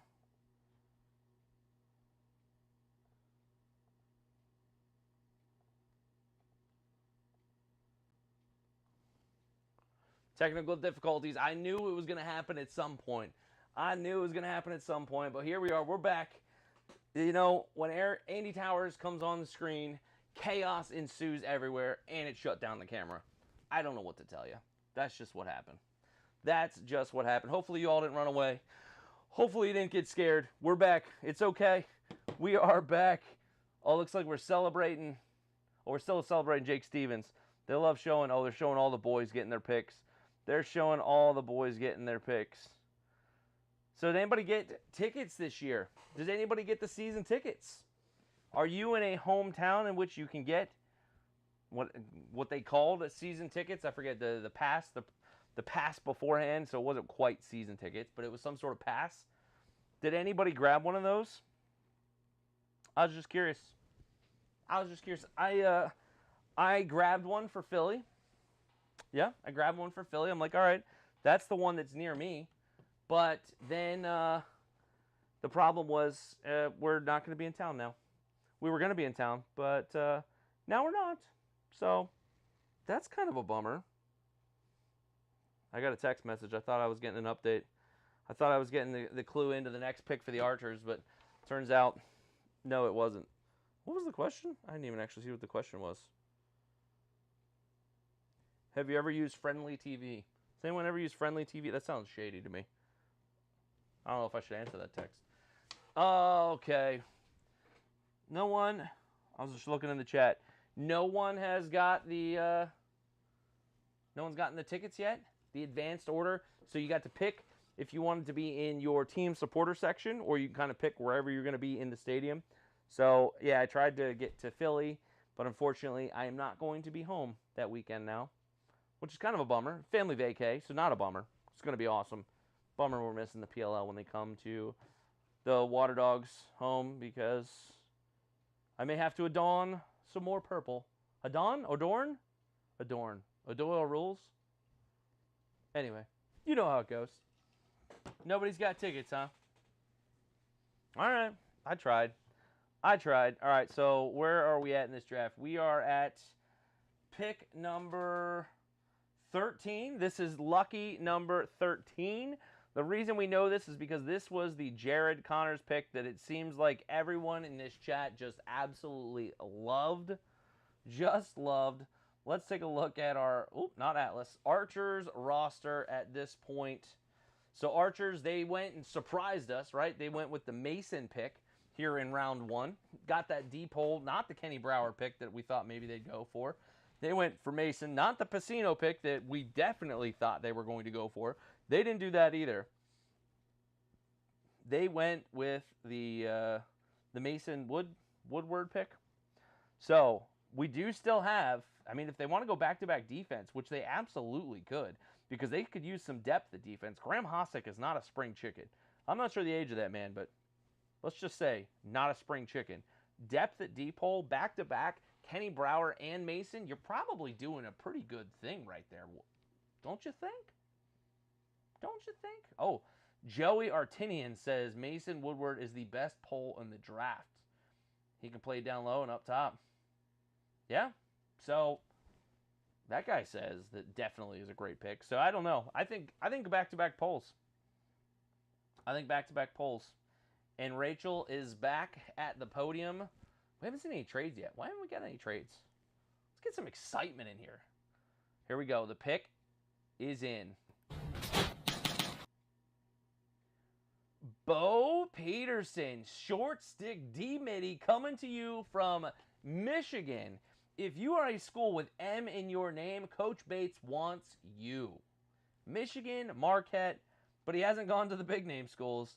He's going to the other ones. But I will say, Michigan's doing a pretty darn good job. So I think this is our first short stick D-Mid to come off the board, right? This is our first to come off the board, and definitely this is one, if you were going to pick a D-Midi, this is one that was on the list. Bo Peterson. Let me see what... Dan Aristia had a good division for old short stick D-Mids. Looks like Kark likes this one. I'm just reading body language. Yeah, so... Whoops. That's weird. Oh, that's weird too. All kinds of weirdness happening. Yeah, so it looks like Dan Aristia has Bo Peterson ranked very high. Oh, he was the gentleman that was at was at Princeton. Gentleman. He probably is a gentleman. Such a gentleman. I bet he opens doors for people. But yeah, Bo Peterson was at Princeton, then went to Michigan. So he likes Bo. He had him just behind Jake Stevens, which, interestingly, I think Jake Stevens plays more offense. Bo Peterson is ranked 15th by Adam Lamberti. So at the 13 pick, still makes sense. Kenny Brower is slipping, folks. Kenny Brower is slipping. What is Adam Lamberti about Kenny Brower? Rugged lefty, should be dependable starter down low. He could go earlier than expected due to a thin defensive class compared to other positions. He is not going early, Mr. Lamberti. You thought so. I wasn't disagreeing with you. Interesting. Kevin Brown had Bo Peterson going second in the second round. So that means anything. But he also had Kenny Brower gone at this point. Who needs a poll? Somebody's got to need a poll at this point, right? Who needs a poll? All right, Archers are no longer on the clock. Who's on the clock? Cannons. Cannons are on the clock. Let's take a look over at the Cannons list. They've just traded for everything. They've got everything they need. What else could they possibly want? Looks like the pick is in. Alexander Vardaro. Bro, I don't even know where we're at this point.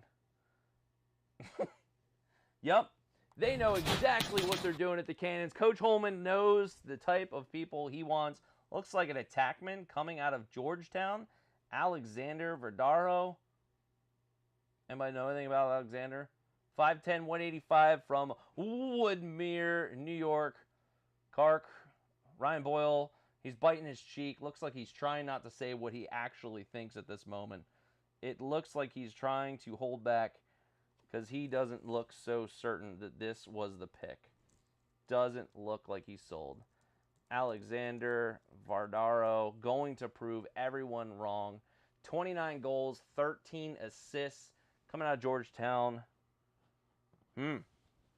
Where Adam Lamberti has a more robust page. Let me see. Like Dagnong. Like I'm really kind of surprised we're skipping some folks here.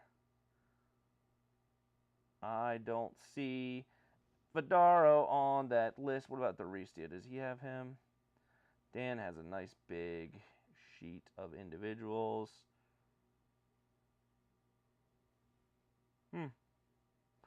Dan does not have him on the list at all. See, things like this make me feel like, you know, maybe you could have taken this guy much later. Maybe you could have taken him much later if no one knows about him. But they said, we know what we're doing. And what we're doing is not telling anyone else what we're doing. Oh, boy. Alexander Vidaro, Georgetown. All right, well, there it is. Well, we've got Cannons back on the clock. Who did the Cannons have earlier? The Cannons went with, of course, Patty Cav in round 1. They had Pat Cavanaugh in round 1. Are up next. Wait, just kidding. Cannons picked Vidaro. Uh-oh. Why is that doing that?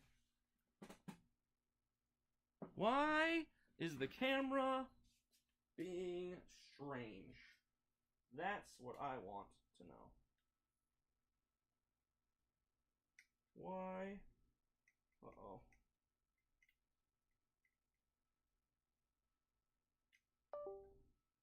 Uh-oh.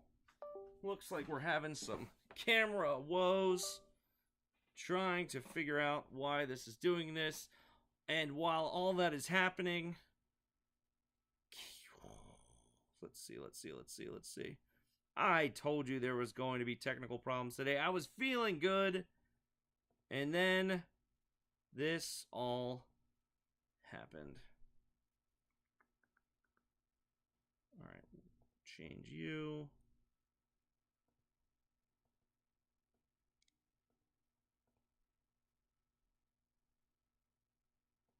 Uh-oh.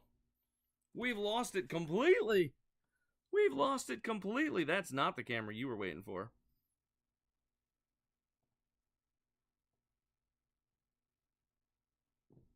Oh, man. Kenny Brower is your next pick, by the way. We finally got to see Kenny Brower. He finally showed up in this draft. We've been waiting for him for a little while now. Kenny Brower is in. Uh-oh. Oh, boy. So Kenny Brower is going to the Water Dogs. It looks like...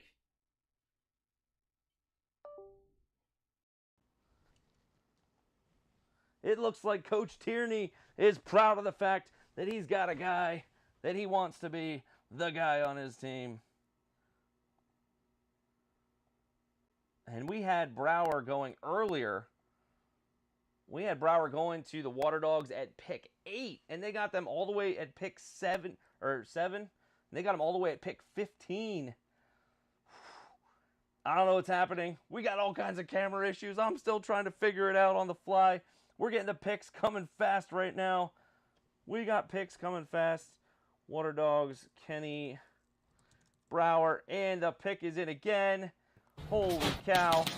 We got Dyson Williams of Duke going to the Archers. The Archers have selected Dyson Williams with the 16th pick of the draft. Oh, man. Dude, the camera's all over the place. Yeah, I bet. Well, I'm having some weird issues at the camera right now, Max. I'm having all kinds of problems. The camera keeps shutting down on us. I'm not sure why. I know there's definitely going to be a delay because, yeah, that's just how this thing generally works. But, yeah, this is what you come for. You come for absolute nonsense. At this point, I don't know what else to do. It's probably going to shut off again on me. And you know what I'm going to do? I'm just going to get right back up, and I'm going to plug it right back in. Because that's how we roll. There's nothing better than chaos on Lacrosse Day. That's just what it is. Cormier at 26 to the Atlas. Nolan is feeling it. Oh, did it fix itself? Okay, good. Oh, good. All right, all right. Where are we even at right now? Where are we even at? I missed like 17 pick is in. I'm just going to play the sound just because I'm really proud of the sound. I just really like it. I know there wasn't a pick right there, but Kenny Brower was the last pick in the draft. We just got caught up after a bunch of stuff. I think my camera might be overheating. I think that might be the actual issue. Whatever. We're in the third round. Just like that, we're in the third round, right? Pick 16 just happened. We are on pick 17. The Whips are on the board. This would have been part of the trade, the third round pick of, well, we can look at the roster. The Outlaws roster. Who was it? Who was it that came over? No. This was the guy. There it is. Jackson Merle. Jackson Merle came over from Chrome, RIP. Now, Outlaws, not RIP. He came over last year in a trade. It was the third round pick. So this is the third round pick that is now going to the Whips. So the Whips get to choose something special. Let's remind ourselves, who did the Whips pick? They picked Ajax Zapatello in the first round with the third pick. In the second round, they did not have a pick. So now we are coming back to the Whips in the third round. Right? I don't see anything. So they picked Ajax Zapatello. We are now into the third round. The first pick in the third round. Did he give me any sound bites to say, this is what I'm going to do? When I say give me sound bites, just sound bites in general. You know what I mean. Confirmed on the screen, yes, there was no pick in the second round for the Whips. But you know what's happening? Redwoods fans, we are one pick away. We are almost there. You've waited so long for this. Let me double check, make sure there's no sound bites out there by Stags. Oh, this was the one where he said there's no reason I can't fill my needs on offense at pick 17. Well, Stags, we're there.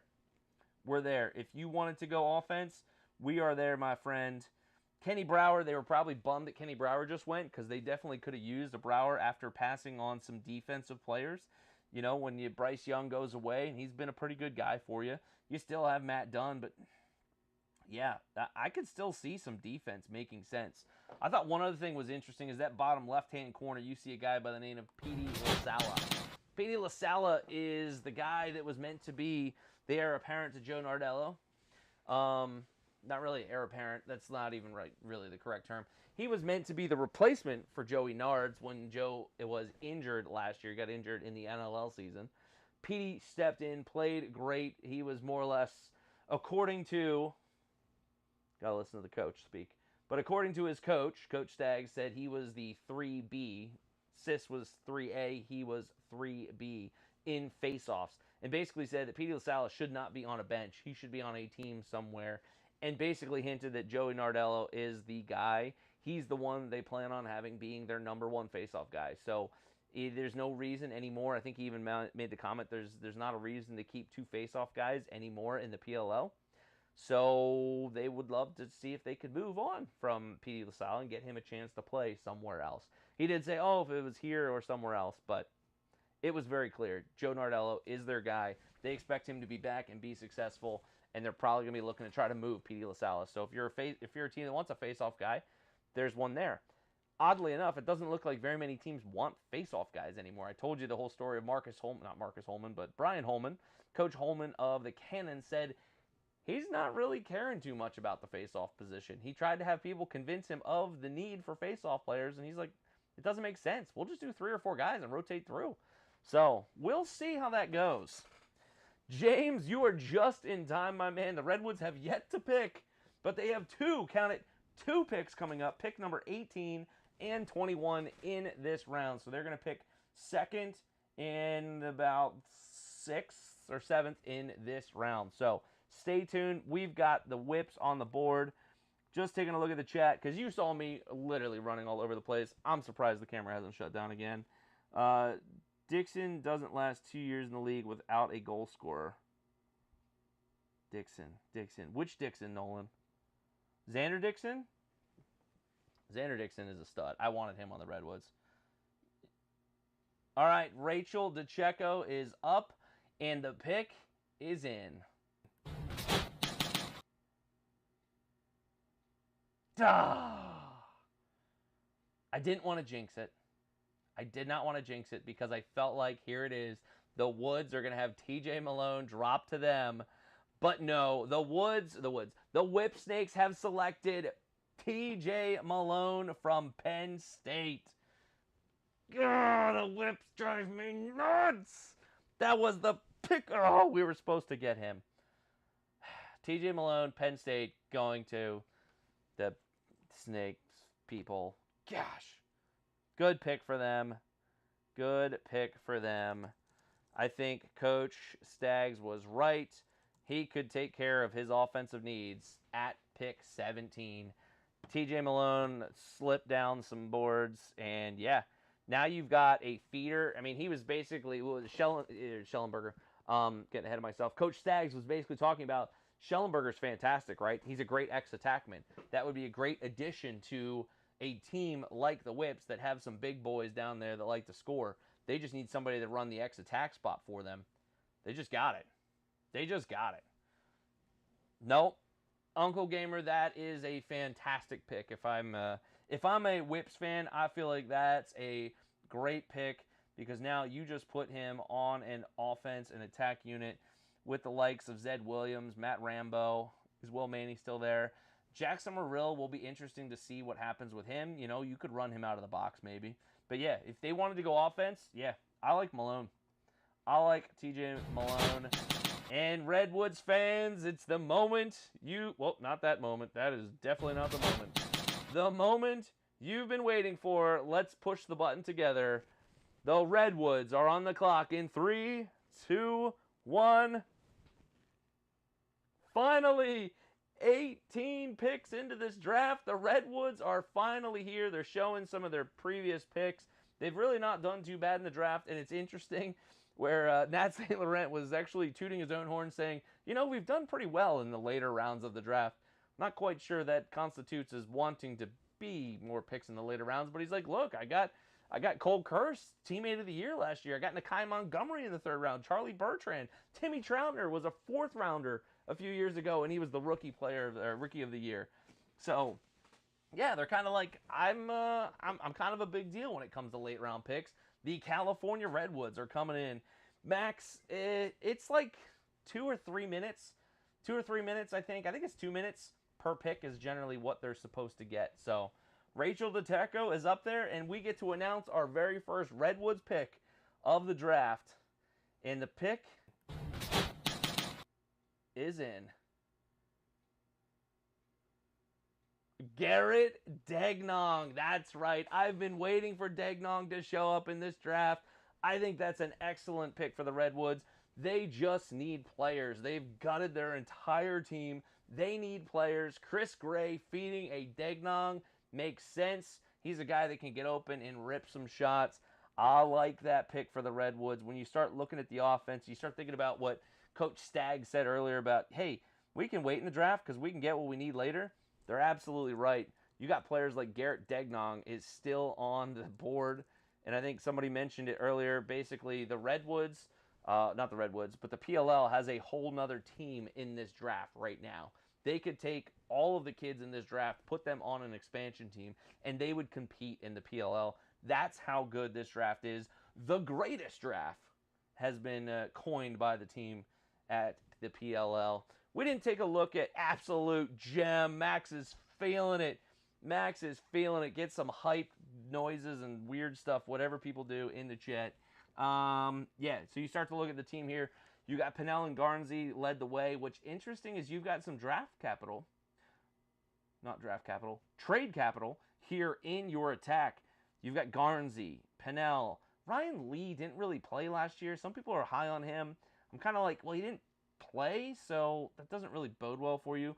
Wes Berg is a guy that you just were planning on feeding to all the time. You picked up Alex Simmons. You kind of went crazy on the attack, but I will also say bringing attack out of the box makes a ton of sense in this PLL format. Just pick your 6 best offensive players. Who cares if they're middies or attack or whatever? Just pick your 6 best players. Go in there and score a goal. If you don't score a goal, get off the field really quick and get some other guys on. But the whole plan is get out there and score a goal. If you have 6 fantastic scorers, it's probably going to end well for you. It probably really will.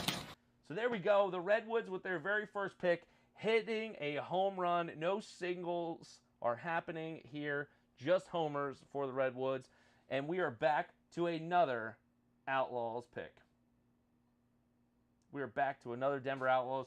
This was part of the trade with the Whips. They have moved back in this draft. Oh, they're talking to Nat. They're like, hey, we forgot you were here at the show. So, Outlaws, you have had quite the busy day, Outlaws, starting with O'Neill, then getting Jake Pacino on the slide, which is fantastic for them. Coming back with Graham Bundy. So, you went offense, defense, offense. At this point, you just keep going best available, in my opinion. Take a look at some offensive players. Go best available. Go for somebody like a Dalton Young from Richmond. Go for somebody like... is Levi Anderson coming out this year? Is Levi coming out? J.J. Silstrop, I'd be interested in. Maybe a Mike Robinson from Delaware. I'd be looking at an offensive player here. You could go defense, but I think you need an offensive player. Oh, look at that. They've got team needs on the field. Goalie depth, midfield... Sorry, this is the Redwoods.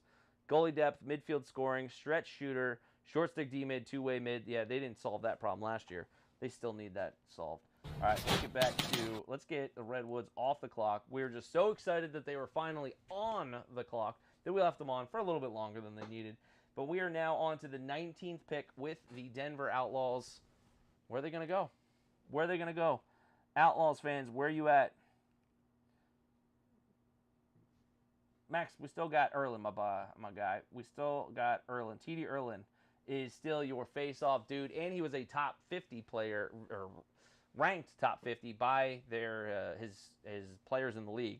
The players in the league get to vote on who they believe the top 50 to be. A lot of times it's said to be a popularity contest, but TD Erlin hit the top 50 last year. So, Outlaws, or were you talking about Outlaws need a Fogo? They do have... the milkman right now. But Rachel DeCecco is up there, and it appears as though the pick is in. They got the Dookie, Josh Zawada. Big night for Duke. Big night for Duke. Is that their whole starting attack line? Josh Zawada coming at us from Duke. Did we just get all 3 Duke starting attackmen? Zawada teaming up with his buddy Brennan O'Neill. Zawada and O'Neill taking their talents to Denver. From Duke to Denver. Oh, Outlaws, I got you. I was confused for a second, and I was like, wait, maybe he means the Outlaws. Yeah, they do have Connor Farrell, but I will say, this league anymore, I'd hate to be a face-off guy in college and want to go play pro lacrosse. I'd just put it that way. Unless you are otherworldly, it is really hard to do so. They did just change the face-off rules to make it a little bit better for the face-off guys. It's now not a deep hole that's slashing on your hands. The deep hole cannot start on the face-off, so it's got to be a one-on-one ground ball to start. That doesn't mean the deep holes aren't going to come flying in and start hacking your arms apart. I mean, it's still going to happen. It is still going to happen. It just doesn't happen immediately. So, being a great face-off guy, like, you've got to be greater than great. You got to be able to beat Baptiste. You got to be able to beat T.D. Erlin. You got to be able to beat Joe Nardello. You got to be able to beat them straight up to be a successful player anymore. All right, Outlaws, you're off the clock because you are just taking too many Duke players. So let's get you out of here and let's put the Chaos back on the board. That's a C team name, but not the right one. Here we go. Chaos with Andy Towers. Looks like Rachel is back up. Let's see what she has to say for the Chaos. Ross Scott. Not Scott Ross. Ross Scott. 2 first names. Ross is a first name, right? That also could be confused as 2 last names. Is this the first person that has the... This is the first person that has 2 first names, or 2 last names as his name. He might be good. Ross Scott, teammate of Knobloch. They're apparently going to the Rutgers well. What happened here? What happened? They all of a sudden get Jules Henningberg on the Chaos. That was one of those changes that happened this offseason. Is Jules said, you know what? I want to be part of this Chaos organization. He said, you know what's better than having Jules Henningberg on your team? Having a team of Rutgers Scarlet Knights. Andy Towers listened. Ross Scott going from Rutgers down to the Carolina Chaos. Nolan, Cormier, it looks like people are thinking Cormier is probably a 4th round pick. I wouldn't be surprised to see him anywhere here. This would make a lot of sense to throw him anywhere in this kind of neighborhood. What? There, hey, Cormier to the Woods. A finisher, although they kind of already have that with Westberg. He's the next to Westberg. But yeah, Peyton Cormier is definitely still out there. Let's take a look at the Redwoods roster.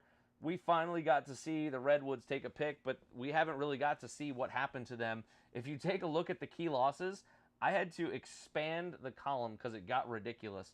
And we had to make an update because yesterday, was it yesterday or the day before, Anthony DeMeo just was released by the Redwoods. Anthony DeMeo as well as Matt, I forget the dude's name. It was a deep hole that they've been holding on to for the longest time. He went and had a military stint, and I just really never came back afterwards. That's what makes me wonder about the Brendan Nickturn situation. Wait a minute. Brendan O'Neill and Brendan Nickturn are on the same team. How many Brennans do you know, and now they're on the same team? That's complicated. But yes, you see, the Redwoods, they lost a lot. Epple gone. Glazner retired. Henningberg gone. Perkovic gone. Timmy Troutner gone. John Sexton, he said, I'm out of here. I'm retiring. This team is becoming all new again. And then, of course, Anthony DeMeo. That was a very interesting situation just to see him go because I thought he was a decent enough player to keep. I really didn't think there was much of an issue with him, especially because you didn't have anything to replace him with yet. Now, the one thing that's kind of interesting is I have Ryan Tierney over here on the holdout list, but he's on the roster, but it still says holdout. So I'm not really quite sure. Is he holding out or is he on the team? That was a confusing one. Typically, you'll see players go on the holdout list mainly because they're not playing for one reason or another. This is the Premier Lacrosse League. Sometimes people's jobs get in the way, their daily jobs where they make their money get in the way. I don't know if he's part of that scenario. Some players are choosing to play indoor this summer, play box lacrosse this summer. So he could be potentially of that path. But you take a look at the list. The biggest thing they need is people that are going to put the ball in the back of the net. They might have just helped with some of that. Yeah, DeMeo just got released. Yes, I think it was yesterday. The Redwoods might have helped just solve that with their previous draft pick. They need to upgrade their defense for sure. You've got a kind of a weird situation where you have a ton of long stick middies right now. And they added some folks. Now they're listed as long stick midi, but somebody like a Holden Garland could definitely go close. But I don't think he finished on the roster last year with the Cannons. He was on the Cannons for a period of time. I don't think he finished on the roster last year. So, yeah, there's that. I could definitely see Owen Grant getting maybe some more runs at close defense now that you brought Connors over. So maybe you bring Connors and Kennedy. Maybe those are your 1-2 LSMs. And then maybe you put Owen Grant down low with Chris Fake and Arden Cohen. Chris Fake's another interesting one. He was a draft pick last year by the Water Dogs and never really found his way onto the permanent roster. It just never really worked out for him, so they let him go. I think it was one of those issues where they just had too many guys that they really liked over at the Water Dogs. I don't think that Fake's bad. Frankly, I watched Fake play Brennan O'Neill in the championship game last year, Duke versus Notre Dame, and Fake did a phenomenal job against Brennan O'Neill. And if Brennan O'Neill's this generational talent, it doesn't hurt to put a guy on your team that's really good at defending a generational talent, shutting him down in a championship game. So yeah, they kind of need some defense, some stout defenders. I think there's a decent amount of defense still left out there. You got Marcus Hudgens from Ohio State, Roy Meyer, Pat Morrison. Don't recognize too many more of those other names. But yeah, there's a number of other players that would potentially make sense on the defensive side of the ball here. I could see them going for offense if they feel like it's an upgrade versus what they've currently got on the roster. The Redwoods are a part of a rebuilding phase right now. It's almost, I shouldn't even say rebuilding. It's a complete restructure. It's a lot of different, and they do still have some key pieces. But yeah, there's a lot of different that's needed. So frankly, I'd be going best available if I was Nat at this point. So here you go. Rachel is back up telling us the pick. So that means the pick is in. Looks like Levi Anderson. Levi Anderson, a big Dodger, a big boy from St. Joe's, giving them quite a run this year, is old Levi Anderson. This is reminiscent of the big boy Rutgers pick that they took a couple years ago, I think, that they took a shot on. But Levi Anderson coming from Calgary, Alberta, hitting the Canadians on the Redwoods, 6'4", 215. Not a bad pick here as well. I think, actually, this is a pretty good pick. What's interesting is this is not the first time Levi Anderson has been picked. Levi Anderson was actually picked by Coach Towers last year. So Coach Towers is probably not pleased. He probably wanted to get Levi Anderson again this year. Andy Towers picked him last year just in case Levi was going to come out from college. I guess Levi must have had an extra year of eligibility and decided that he wanted to go back to school. And he's helping the Hawks, the St. Joseph's team, Red Hawks, is that what they are? Helping them to a tournament run right now, right? Isn't St. Joe's in the tournament? I'll have a paper here, but I'm pretty sure they are. But yeah, Levi Anderson again, Redwoods, okay. Doesn't feel like a whiff. Feels like that's definitely hitting an area of need. You got rid of Miles Jones. You got Romar Dennis, maybe another big guy to dodge with. You got rid of Sergio Perkovic. Let's add another big midfielder to the mix. Nat seems to like those big, tall midfielders. They're like trees, you know? Big Redwoods trees. Oh, no, that was terrible. That was terrible. All right, Whips fans, where are you at? Whips have been quiet in the chat tonight. Have I sufficiently scared away all Whips fans with my subtle, not so subtle hatred of the Whips? Have I done that? Is this my fault? I just want to know. I just want to know. They're putting up the stats for the Whip Snakes from last year, basically saying they need close defensive starter. They got that with Zappatello, I think. Offensive initiator, short stick, two-way middies, goalie depth, LSM depth. Basically, whoever put this graphic together just said they need something of everything. So good news is Rachel DeCecco is up there, and she's going to tell us exactly what's going on. I interrupted my pick is in sound. My bad. Rachel says the pick is a guy. Looks like they're going for more defense, heading back to Villanova. The Whip Snakes pick up Steven Sipucic. I swear I've heard this name before, too, and I can't figure out how to say it. Steven Sipucic.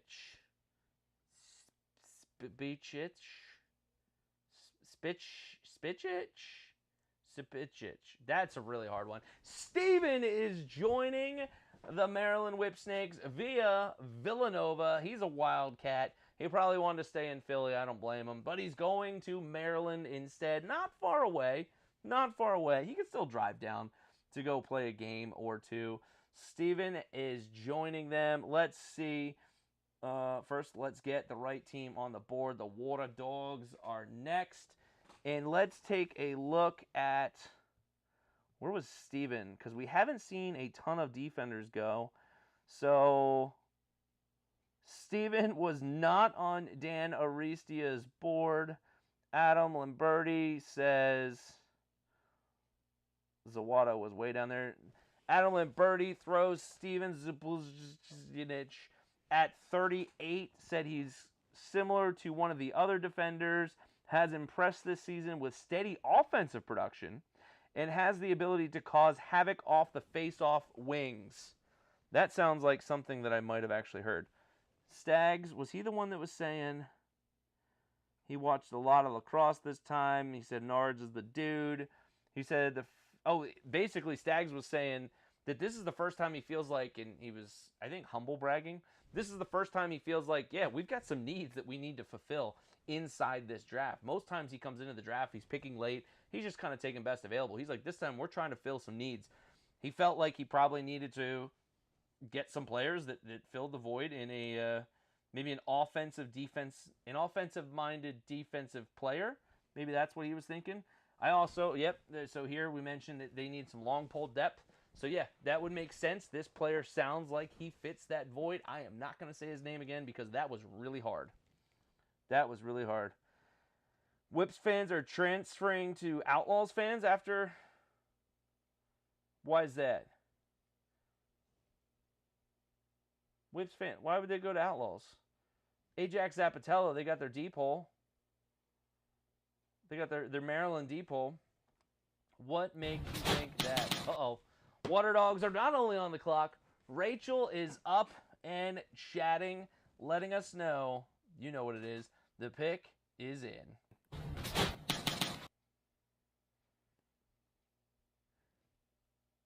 Okay. Water Dogs are picking up Markish. Now I can't even say other names because that last guy really made it complicated for me. Marcus Hudgens from Ohio State. He was at Army. Then he went to Ohio State. Marcus Hudgens is going to become the next Water Dogs. Water Dogs are doing what they need to do to fill out their defensive woes. I don't even know if they had woes, but they're filling them out. Marcus Hudgens. I think it's the first time we've seen the Water Dogs draft party. Number of folks there hanging out there. Marcus Hudgens from Syracuse, New York. Gone to Ohio State to be a Buckeye. 6'1", 215. Defensive stud, probably, most likely. You know how that goes. But yeah, Marcus Hudgens was the number 5 long stick player, according to Dan Aristia, or at least it looks like that was what he was wanting to see. Do we finally have Atlas back on the board? Schellenberger, FaZe Schellenberger was taken number 2 by the Atlas.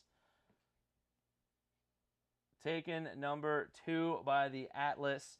They got him quite a long time ago. All right, what are we back on now? No, it's Archers. Why'd you say Atlas? Archers are on the clock, right? Archers are on for the last pick of the 3rd round. This is the last pick of the 3rd round. We are coming up on the 24th pick. This last round usually goes lickety-split. Yes, it is 8:47. So that means 8:47 Eastern time. That means this last round is going to be crazy fast. I hope you're ready for it. I remember this last year. They were just like, boom, boom, boom, boom. And I just gave up putting the names into the draft ticker because it just got too crazy. FaZe number 1 was the suspected number 1 all along, even though people tried to make it crazy and say, well, maybe Shelly's actually number 1. Number 1 was Brennan O'Neill from Duke, MVP of the Team USA this summer. Yeah, it was rightfully the number 1 guy, Brennan O'Neill. But here we go. Utah looks like they may be on the clock. We have been confused a number of times from the Archers. They have done some crazy things. I'm not really quite sure what's going on with Coach Bates. He knows what he's doing, not us. He knows. He knows. You're not feeling O'Neal FaZe? Sorry, man. That's just where it was at. That's where it was at. I agree that O'Neal is not as good as he should be. I am bruh. I am definitely one that thinks O'Neal is going to be a better pro than he was in college. I really think that. I think you put him around a bunch of pros, he's going to learn he needs to play like a big dude that he actually is. He needs to play like the dude that he is. If for whatever reason it doesn't seem like they go to him enough at Duke, they just need to give him the ball and let him win the game. He absolutely can do it. He did it this summer at Worlds. He can do it. All right, Archers. What did we see? Archers, what did we see from you all earlier on?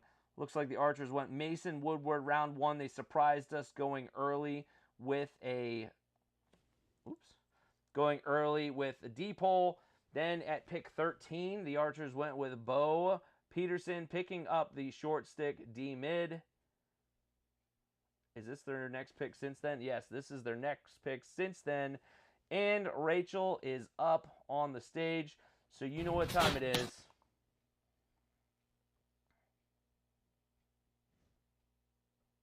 The Archers are playing their own game right now. Colby Bars.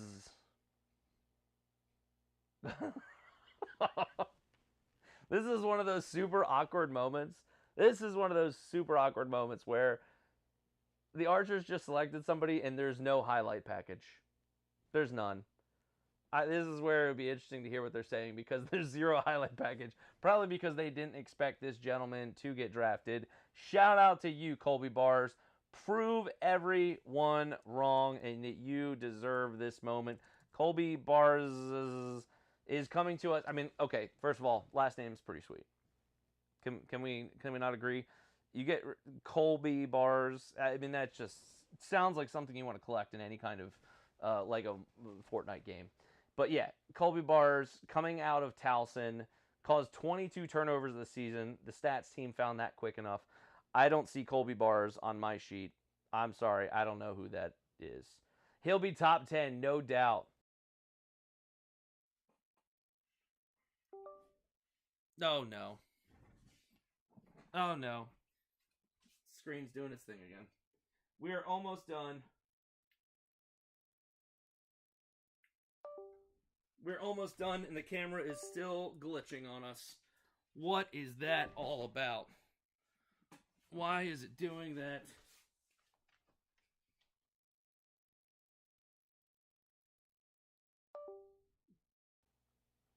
We are literally almost done with the draft. Literally almost there, and it's causing problems right now.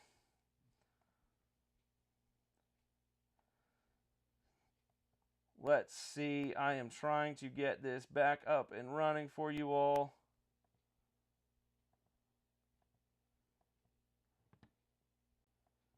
Whew. Sorry, the camera keeps glitching. The camera keeps glitching. Yeah.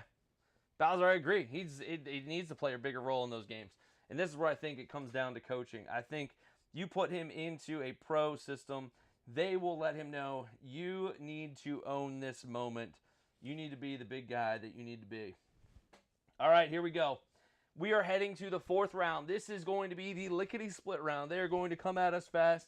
We may not have time to update the draft board, but what's super cool about this, if you are not able to see it right now, if you're just watching me, I certainly appreciate that. I appreciate all of you coming out and joining on this draft. Hopefully you're having some fun. Hopefully you're learning something. Hopefully this isn't too nonsensical. It is what it is. But the cool part about this fourth round is where the PLL is allowing fans to go draft. So individual fans, people like you and me, super fans, have sent in their submission to the PLL, and they are allowed to now go and pick for their teams. So there's one person from each team, and everybody has a fourth round pick. The fan gets to actually make the selection. So Rachel DeCecco is not the one that's going to pick. It's going to be each one of these super fans. This is a really cool thing that the PLL is doing. I'm hyped about that. So hyped it may break my camera again, but it is what it is. It is what it is. All right, so we are heading into the last round. We've got, with the 25th pick, the Outlaws. Next is the Atlas, the Whips, the Chaos, the Redwoods, the Cannons, the Water Dogs, and the Archers. If I go back at the fourth round last year, let's just see what kind of studs were found in the fourth round. Grant Amon, Zach Cole, Kyle Long. Next are a few dudes that actually... That sounded really mean. Next are a few dudes that surprised us. Cross Ferreira, the D3 stud. This is where we're going to see the D3 guys show up. Cam Wires, Elijah Gass, Levi Anderson, as I mentioned before, was taken by Chaos, and then James Riley. So not guys that necessarily provided a whole lot. Cam Wires, Cross Ferreira, probably your top ones. Mitch Bartolo was the big Rutgers guy that the Redwoods took a few years ago that I was trying to think about. I'm looking at older years. Looks like not a whole lot of folks. Ryan Ogevin, I think he played a little bit. The other names, they don't really look familiar. The fourth round the year before that, Jackson Morrill, Ethan Walker. So there were 2 dudes that showed up in the 4th round that wound up playing a good bit. Actually, Ryan Smith and Nick Grill, too. So actually, that 4th round was worth something. So we'll see. We'll see what's going to happen. Here is your Peyton Cormier. Who's been asking for Peyton Cormier? It is about time for him to show up. We will see who comes next. Yo, James, I appreciate it. We got 2 gentlemen from the UK today. I assume, gentlemen, I can't see your little picture, but I assume James, at least in the States, is a U.S. name. But shout out to all of you across the pond. Goodness gracious, what time is it there? That's a 5-hour difference, isn't it? Oh, here we go. First pick from a Denver Outlaws superfan. Ben Yoakley is picking in the Outlaws Select.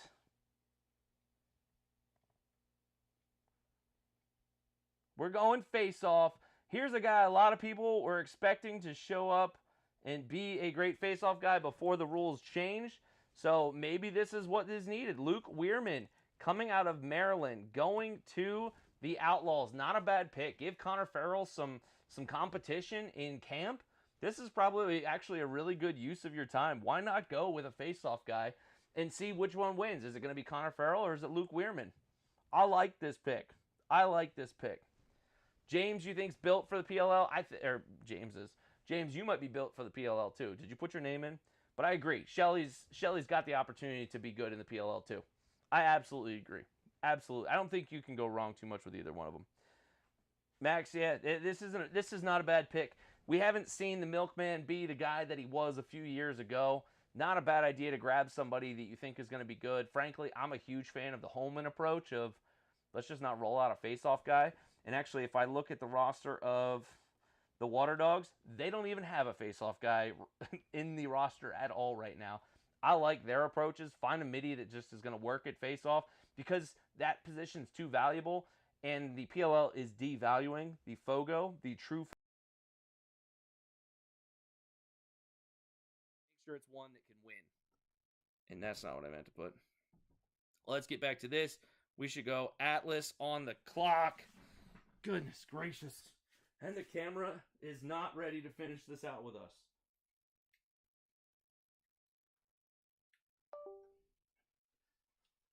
Ay, ay, ay, ay, ay. This is constantly a struggle. Come on, camera. Just make it to the end for us, man. Just make it to the end. The Outlaws. The watch party. The watch party is going crazy right now in Denver. The watch party is going absolutely berserk in Denver. They've got their own sideline sellies happening. That looks like they're having a real good time. Sorry, the camera will be back in just a second. Atlas Superfan is up. Sydney Robinson is delivering the pick for the Atlas. And it is Tyler Carpenter of Duke.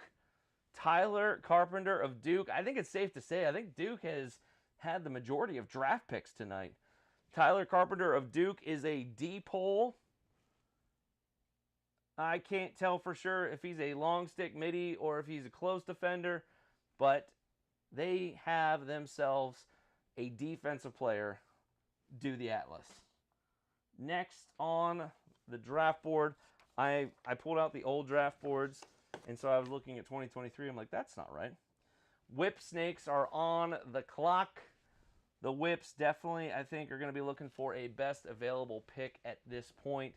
Talking about Tyler Carpenter, Tyler Carpenter, he had 78 caused turnovers. Third most all-time at Duke. There's been a lot of really good players at Duke. That's not a bad guy to pick up. 78 caused turnovers is the third most all-time. Wasn't Tucker Tucker Durkin, he was there, right? James is just before 2 a.m. So I hope you don't have anything important to get up for tomorrow. Hey, it's the problem. These Tuesday night drafts, Wednesday morning for you. Shoo! All right, here we go. Back to the Whips. Where are they going to go with this pick? We don't have any Whips fans here. I think we've already identified that. Carpenter's and LSM, thank you. All right. Next up, the Whips pick coming to you from our Alex Garwood. rocking the PSA 10 Matt Rambo trading card. Any trading card fans, put it in the chat. Let me know you're a trading card fan. We need PLL trading cards. The pick is in. Adam, is that French? Adam Poitras? Adam Poitras? I don't know what I'm saying on this one. Adam, coming to us from Loyola. Adam from Loyola. Loyola's not had a great year recently. Let me see if I see Adam's name on any of my draft board activities. This is where you generally just have no idea. This is where you generally have no idea. Adam. They at least had a highlight package for Adam. There he is. Who needs a lefty Canadian finisher? Poitras is yet another left-handed Canadian finisher in this draft cycle. He's gotten the better as a Dodger every single year, says Adam Lamberti. So there's your expert analysis from him, Adam. Trading cards would actually be so dope. The trading cards that we've had, I don't have any here, on this YouTube channel, I've had plenty of trading card rips. They were fantastic. They were a lot of fun to do. It's cool to get the rookies, especially when there's some nice cards out there. We did have some autos. We had some that had patches on them, although they weren't the most exciting looking of patches. But there were some that actually had some pretty cool patches on them. But yeah, I was big in the trading card space. I thought that was a lot of fun. Just another way to support the lacrosse world and just say, look, I'm a big fan. I'm a big fan. All right. Okay. Oh, I didn't even take whips off. Chaos are on the clock. Chaos are on the clock. This is what Chaos does in the fourth round or late rounds. They're just talking about Jeff Teat. They picked in the second round. He went to Cornell. Jared Bernhardt, he returned to college football in 2021. Levi Anderson, he returned to St. Joe's, and he's on the Redwoods now. Sorry about that. Coach Towers. But let's see. Coach Towers likes to take a stab at guys that may or may not come out, that a lot of other teams just aren't going to pick because they don't know if he's really going to come out that year. Coach Towers likes to take a stab at them in drafts. This is generally that time. Max, yeah, I may have spent a few dollars on cards. Hopefully my wife's not watching the stream. But yes, the trading cards are a lot of fun. All right, here we go. Super fan in the house, reading the card for the Chaos. Gene King, the Chaos super fan. The pick is in. Dylan Hess. Dylan Hess for Chaos. I think this is exactly an Andy Towers kind of pick, because if I read this correctly, Dylan Hess is probably not coming out this year. Am I incorrect in that? Yes. Dylan Hess is probably taking a grad year to play football. So Dylan Hess going to Chaos. I've got to just put this on the old draft ticker because this is fantastic. We always want to remember Coach Towers always taking stabs, never really knowing if the guy is going to come or not. At this point, it just feels like he's constantly wasting his picks. But that's what Towers likes to do. That's what Towers likes to do. Let's see what the Chaos fan base says. They don't look overwhelmed. They just look like they're cheering. They cut to the Chaos fan party, and they do look a little confused. But that's Coach Towers for you. He loves to take a shot on these guys. So here we go. Redwoods are on the clock. Cormier is still out there. Is that really the pick the Redwoods want to do? I don't know. Just stockpile really good players at this point. You've got to find your best available. You've got to find your best available. Or let us start our campaign right now. Jack Dowd from Syracuse, Andrew Cook from Christopher Newport, and somewhere way up in that chat, there was the RIT gentleman, Luke Pilcher. Get us one of those D3 guys. Nat, we know you coach D3. It is time for you to come home. Be that hero that D3 players need. Choose one of us to be that guy for you. D3 grit's real. Bring it right here. Bring it right here. And we know a superfan is going to be delivering this. I know the superfan is personally a little more interested in MCLA lacrosse, but I'm hoping for D3 or Cormier, Matt. Yep, or Cormier. Matt, I don't even know what to tell you with what the Redwoods need right now. They need an identity. They need to figure out who they are. Now, you go with a Cormier here, maybe, you just kind of start to move on and say, this isn't the team of old. Start trading all your pieces. Start pulling together a unique squad. Have an embarrassment of riches, B-Flex, I agree with you, man. I agree with you. Sam, the ticker will be back in just a second, although that's really weird that the chaos went like that. But you will see in just a second, round one, pick one, Brennan O'Neill going to the Outlaws. You've got Schellenberger, Connor Schellenberger, going to the Atlas, and then Ajax Zapatello, the best-ranked defender, going third to the Whipsinks. Yep, there it is. Ajax Zappy, because we didn't want to have to try to spell Zapatello, even though Max is like, I got Zapp. Oh, gosh. The camera clearly, it keeps overheating, and that's what the issue is. I just saw it that time. It is not happy about being on for so long, apparently. It is not happy about how long this draft is taking. You bet, Sam. You bet. Welcome to the party, man. Welcome to the party. The draft is almost over. Right now, Andy Towers is holding court, making people just sit up there and giggle. That is exactly what's happening right now. Oh, I forgot to click the button. I forgot to click the button.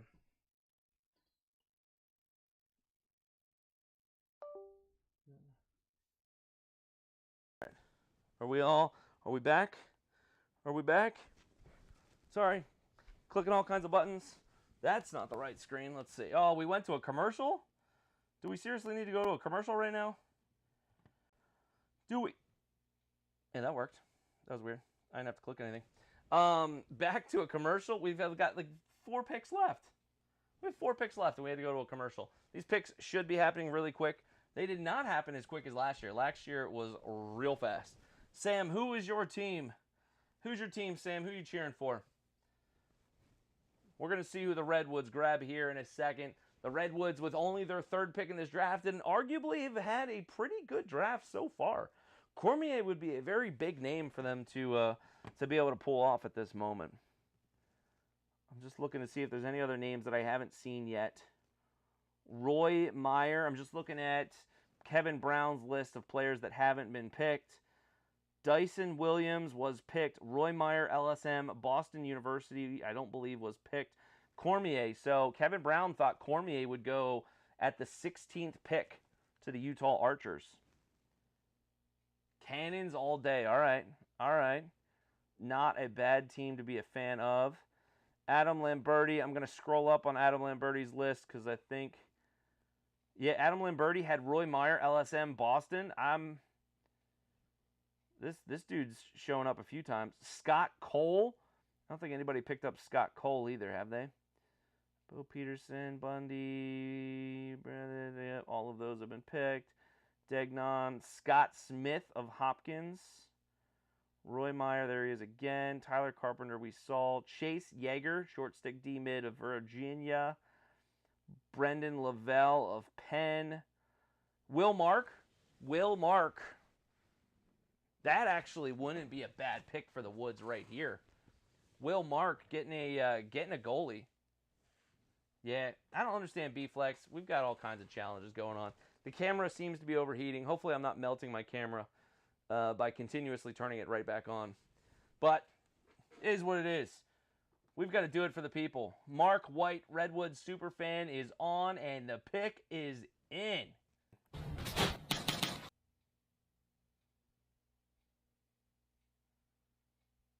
And the pick is, Chase Erlin, going with the brothers.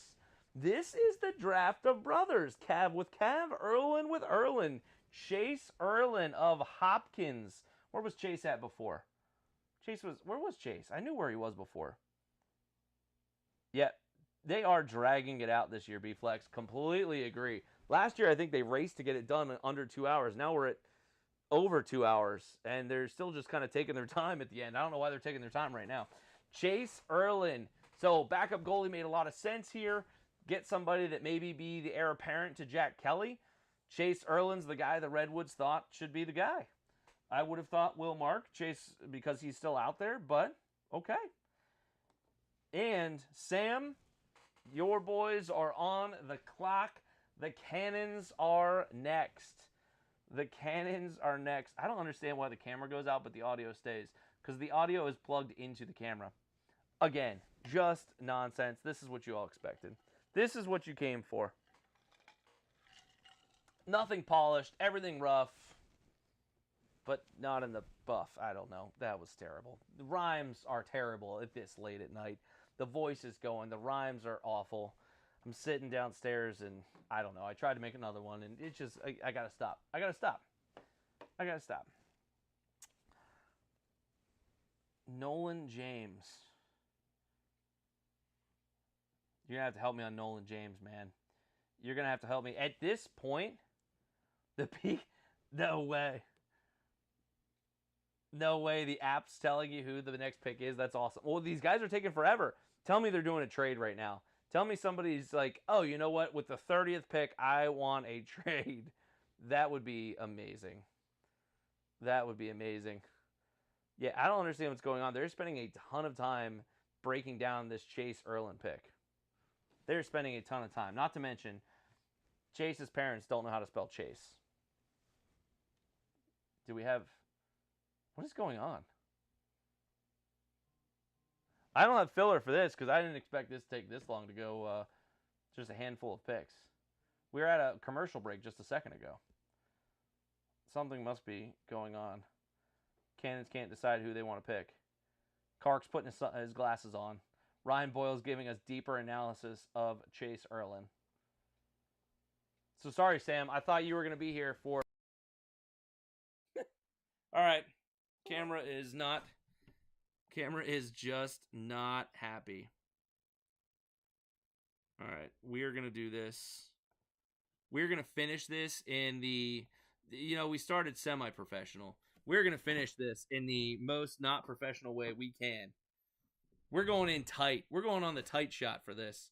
Do I have a way to prop this more? What if we do one of these numbers? What if we do one of these? There it is. There it is. Now we're in tight. Mike looks like it's still working. Oh, the video got tiny. We'll stretch it out. Look at this. This is how we pivot. All right, Jack Horseman, super fan of the Cannons. The pick is in.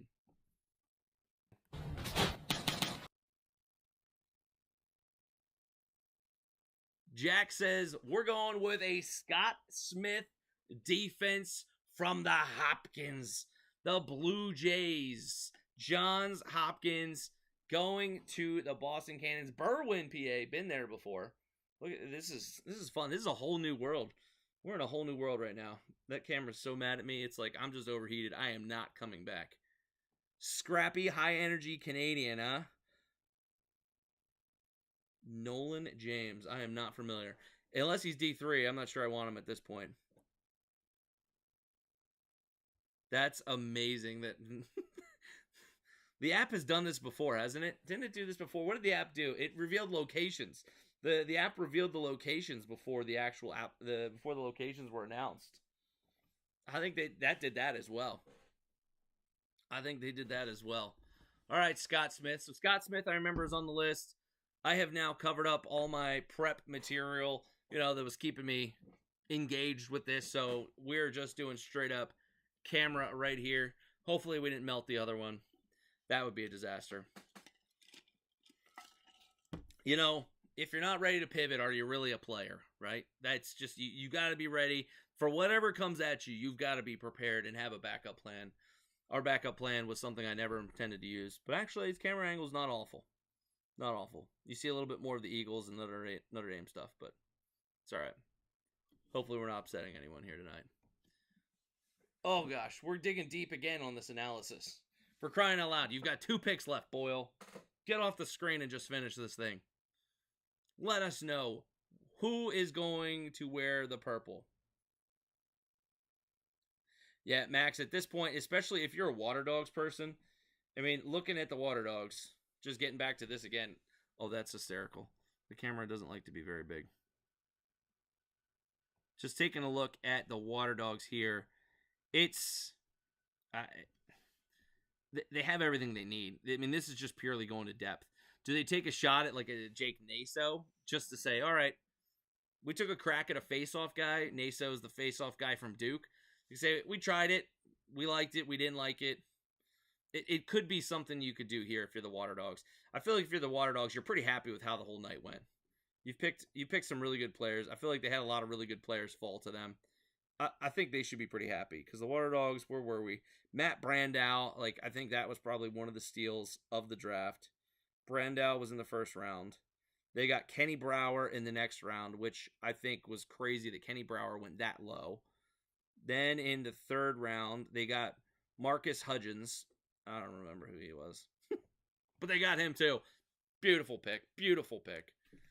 And now, at this point, do you go Jake Naso or just add depth? Maybe another defensive player just to add some depth. There's nothing you can do wrong at this point if you're a Water Dog. You're just taking a shot. Are you kidding? Oh, the pick is in. I thought they were going to a commercial break. Whew. All right. The pick is in from the one, the only, Lauren Fisher.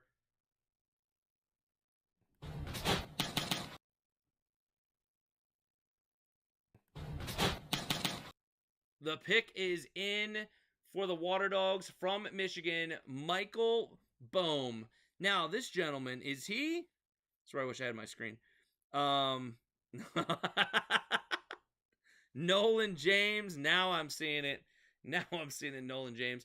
Michael Bohm from Michigan. Help me. Is he actually out? For some reason, I didn't think he was coming out in the draft this year. Does he have another year of eligibility?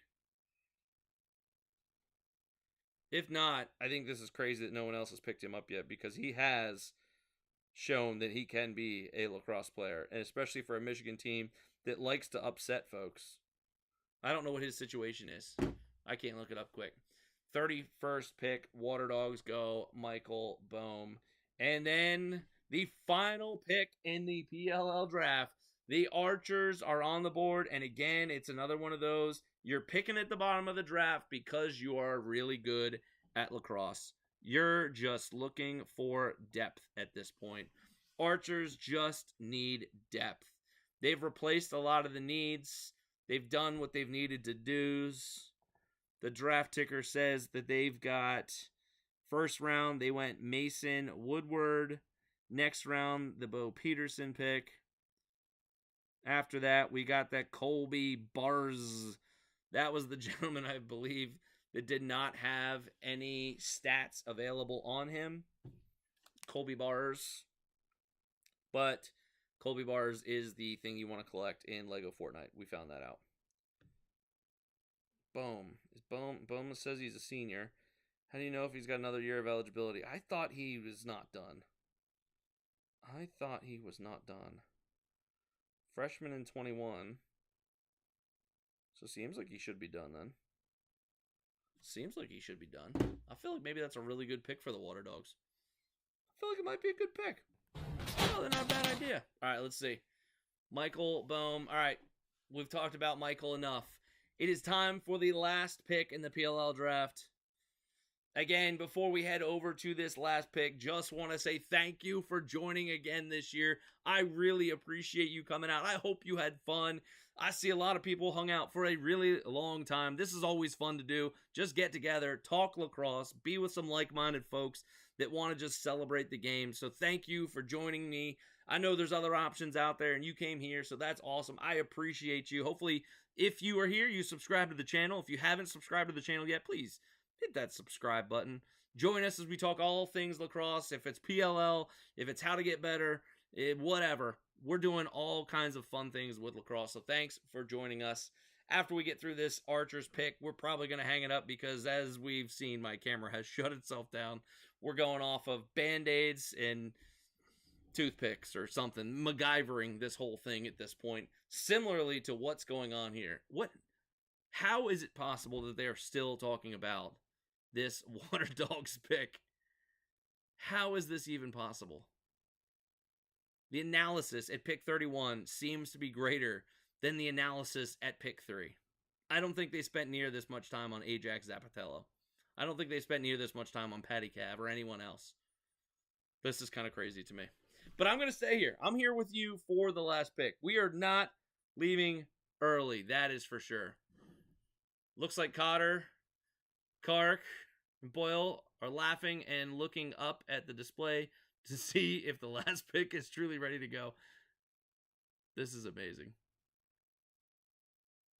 This is amazing. Who's got Mr. Irrelevant? Peyton Cormier.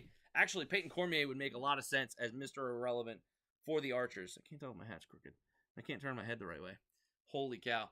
Boyle is still playing this out. I don't know what's going on. If anybody's talking or hearing the live stream of the video, I don't know what they're doing. If they've got issues going on in the studio or what's going on here. But Peyton Cormier, I'm calling it right now. We've been asking for him all night. You all have been asking for Peyton Cormier all night long. Here we go. Rachel DeCecco is in with the last pick for the Utah Archers. Oh, good golly. What? The Redwoods have made a trade for the last pick? Let's go! Why not? Whoop, I clicked the wrong scene. We're clicking every button we've got because the Redwoods have jumped in to the draft. The Redwoods trading for the last pick. They want Mr. Irrelevant. This is momentous. Monumentous. The Redwoods are trading for the 32nd pick in the 2024 draft, giving their third round pick in 2025. And the pick is in. Peyton Cormier, you're coming home to the Redwoods, man. Oh, here we go. I don't really know if that's the case, but holy cow. All this time spent because the Redwoods back again. Super fan of the Redwoods. Mark White gets to pick two picks. And the pick is in.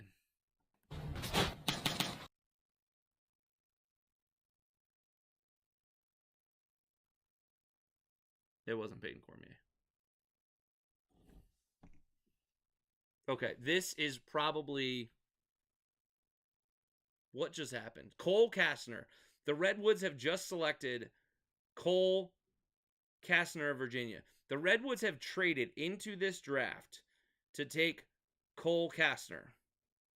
Everything I have seen says Cole Kastner is going to play basketball next year in college. He is not coming out into the PLL.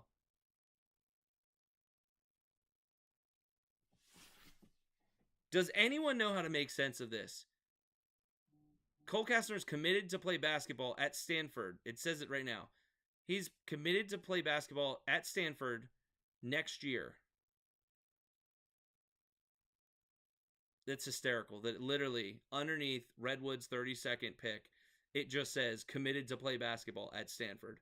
It's not giving stats or anything for Cole Kastner. I heard that Cole Kastner wasn't coming out, that he was going to go play basketball. So you trade up, you give away your third round next year.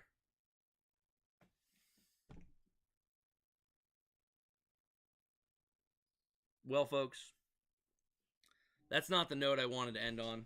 I don't really know what just happened. That is the weirdest thing. Kark's arms are up in the air. He's trying to figure it out. I don't know what to say. Wow.